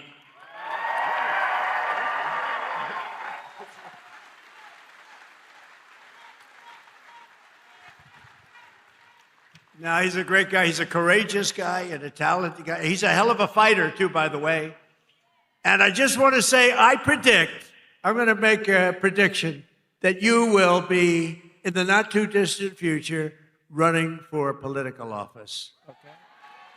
And you have my complete and total endorsement, okay? No, that's what we want. He's an incredible guy. A lot of courage and smarts. So in 4 long years, Joe Biden and the radical Democrats in Congress gave us the worst inflation in the history of our country, driving up prices all across the board. They left us a mess. In 12 months, my administration has driven down core inflation down to the lowest level in more than 5 years. And in the last 3 months, inflation was less than 1.7%.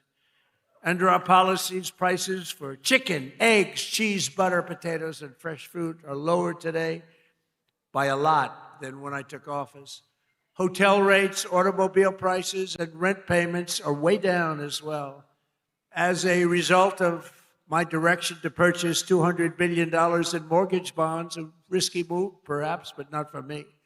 Mortgage rates are now the lowest in more than 5 years, and the annual cost of a typical new mortgage is down almost $5,000.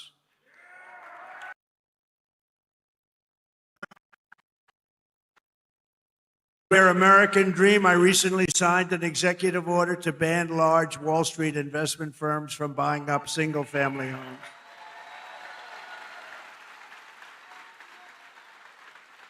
Under my most favored nation agreements for drug prices, we're also slashing drug prices at record levels, with price differences of 400, 500, 600, and even 700%. Can you believe it? And I got that with the drug companies, and then I had to convince foreign nations that it's not fair, and I used the word tariff, the beautiful word. I always said one of my most favorite, most beautiful words. I used to say it's my favorite word, most beautiful word, and the fake news killed me. They said, what about your wife? What about God? What about religion? What about your children? I said, okay, it's my 5th favorite word. Now I don't get in trouble. No, they actually went after. I said, it's my favorite word in the dictionary, the word tariff. And they killed me. These guys are the worst. For decades, Americans have paid the highest drug costs in the world, but now, thanks to our policies, Americans are going to be paying the lowest drug prices paid anywhere in the world.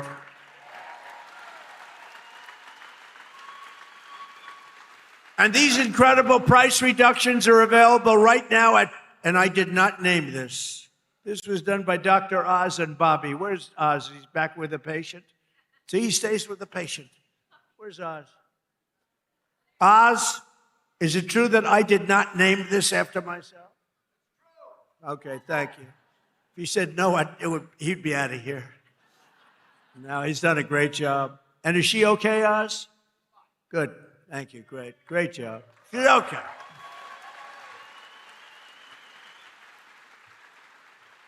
So it's available right now, these really low prices, TrumpRx.gov. TrumpRx, and people are using it in record numbers.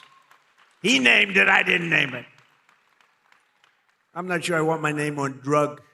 Well, drug reduction is probably good, right? If prices ever go up, I'm going to say, get my name off there. But they're not going to go up. They're only going to go down. Other presidents tried to do it, but all they did was talk. It was all talk, no action. I got it done. I got it done for you. Got it done for Kentucky. But it's doing record-type business, right? Biggest price reduction. I think it's one of the biggest things to happen in medicine because the prices are just a tiny fraction of what they were. So Trump RX is a major step toward a larger goal of reducing the cost of health care for hardworking Americans since the passage of the Unaffordable Care Act. You know what that is? I love the name. The Unaffordable Care Act. Oh, do the Democrats hate me? I wonder who hates me more, stupid Tom Massey or the Democrats? I think it's close. Well, they have Trump derangement syndrome. If we won that war, which we have basically done, if we won that war in one day, he should have done it faster. It's unacceptable. And by the way, if I didn't go in, now they like to complain. It's hard for them to complain with that military. It's so incredible. But they like to complain. So let's assume I didn't go in. I was like every other president. Oh, no, let them kill people. Let them get an atomic weapon. Let them get a nuclear weapon that can destroy the world. So let's assume I didn't go in. They'd say, he should be going in. These are the worst people. Since the passage of the Unaffordable Care Act, sometimes referred to as Obamacare, named after Barack Hussein Obama. Have you heard of him? Big insurance companies have gotten rich with our government giving them hundreds of billions of dollars as their stock prices soared up to 1,700%. Under my plan, I want to stop all payments to big insurance companies and instead give the money directly to the people so that they can buy their own health care, which will be better health care at a lower cost, Dr. Oz. Okay? Billions, trillions of dollars a year, literally trillions, go to insurance companies and you get rotten health care. Obamacare is a loser. It was meant for the insurance companies, and the insurance companies totally control the Democrats, not the Republicans. Just over 1 year ago, we inherited a mess, a floundering economy, wide open borders, the worst inflation ever, crime, chaos everywhere. Today, just a short time later, look, we've been there for 1 year. We have the most secure border in U.S. history. The flow of fentanyl across our border is down by 59%. We get it better. The murder rate just saw its single largest drop ever recorded, the lowest in 125 years. Before my father, Fred, was born, before he was born. And that's despite the fact that we have a lot of people that shouldn't have been allowed in here that are murderers. Inflation is plummeting. Incomes are rising. The economy is roaring back. And America is respected again, perhaps respected like never before. Every single day of my administration, with the help of the great people of Kentucky, yeah, I love Kentucky. We will keep on working, and we will fight, fight, fight, and we will win, win, win. And together, we will make America powerful again, front row Joe. We will make America wealthy again. We will make America healthy again. We will make America strong, strong again, strong. We will make America proud again. We will make America safe again. And we will make America great again. Thank you, Kentucky. Thank you. Thank you very much. Thank you very much.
.gov as we're in full swing now for primary election season leading to Election Day, the general in November.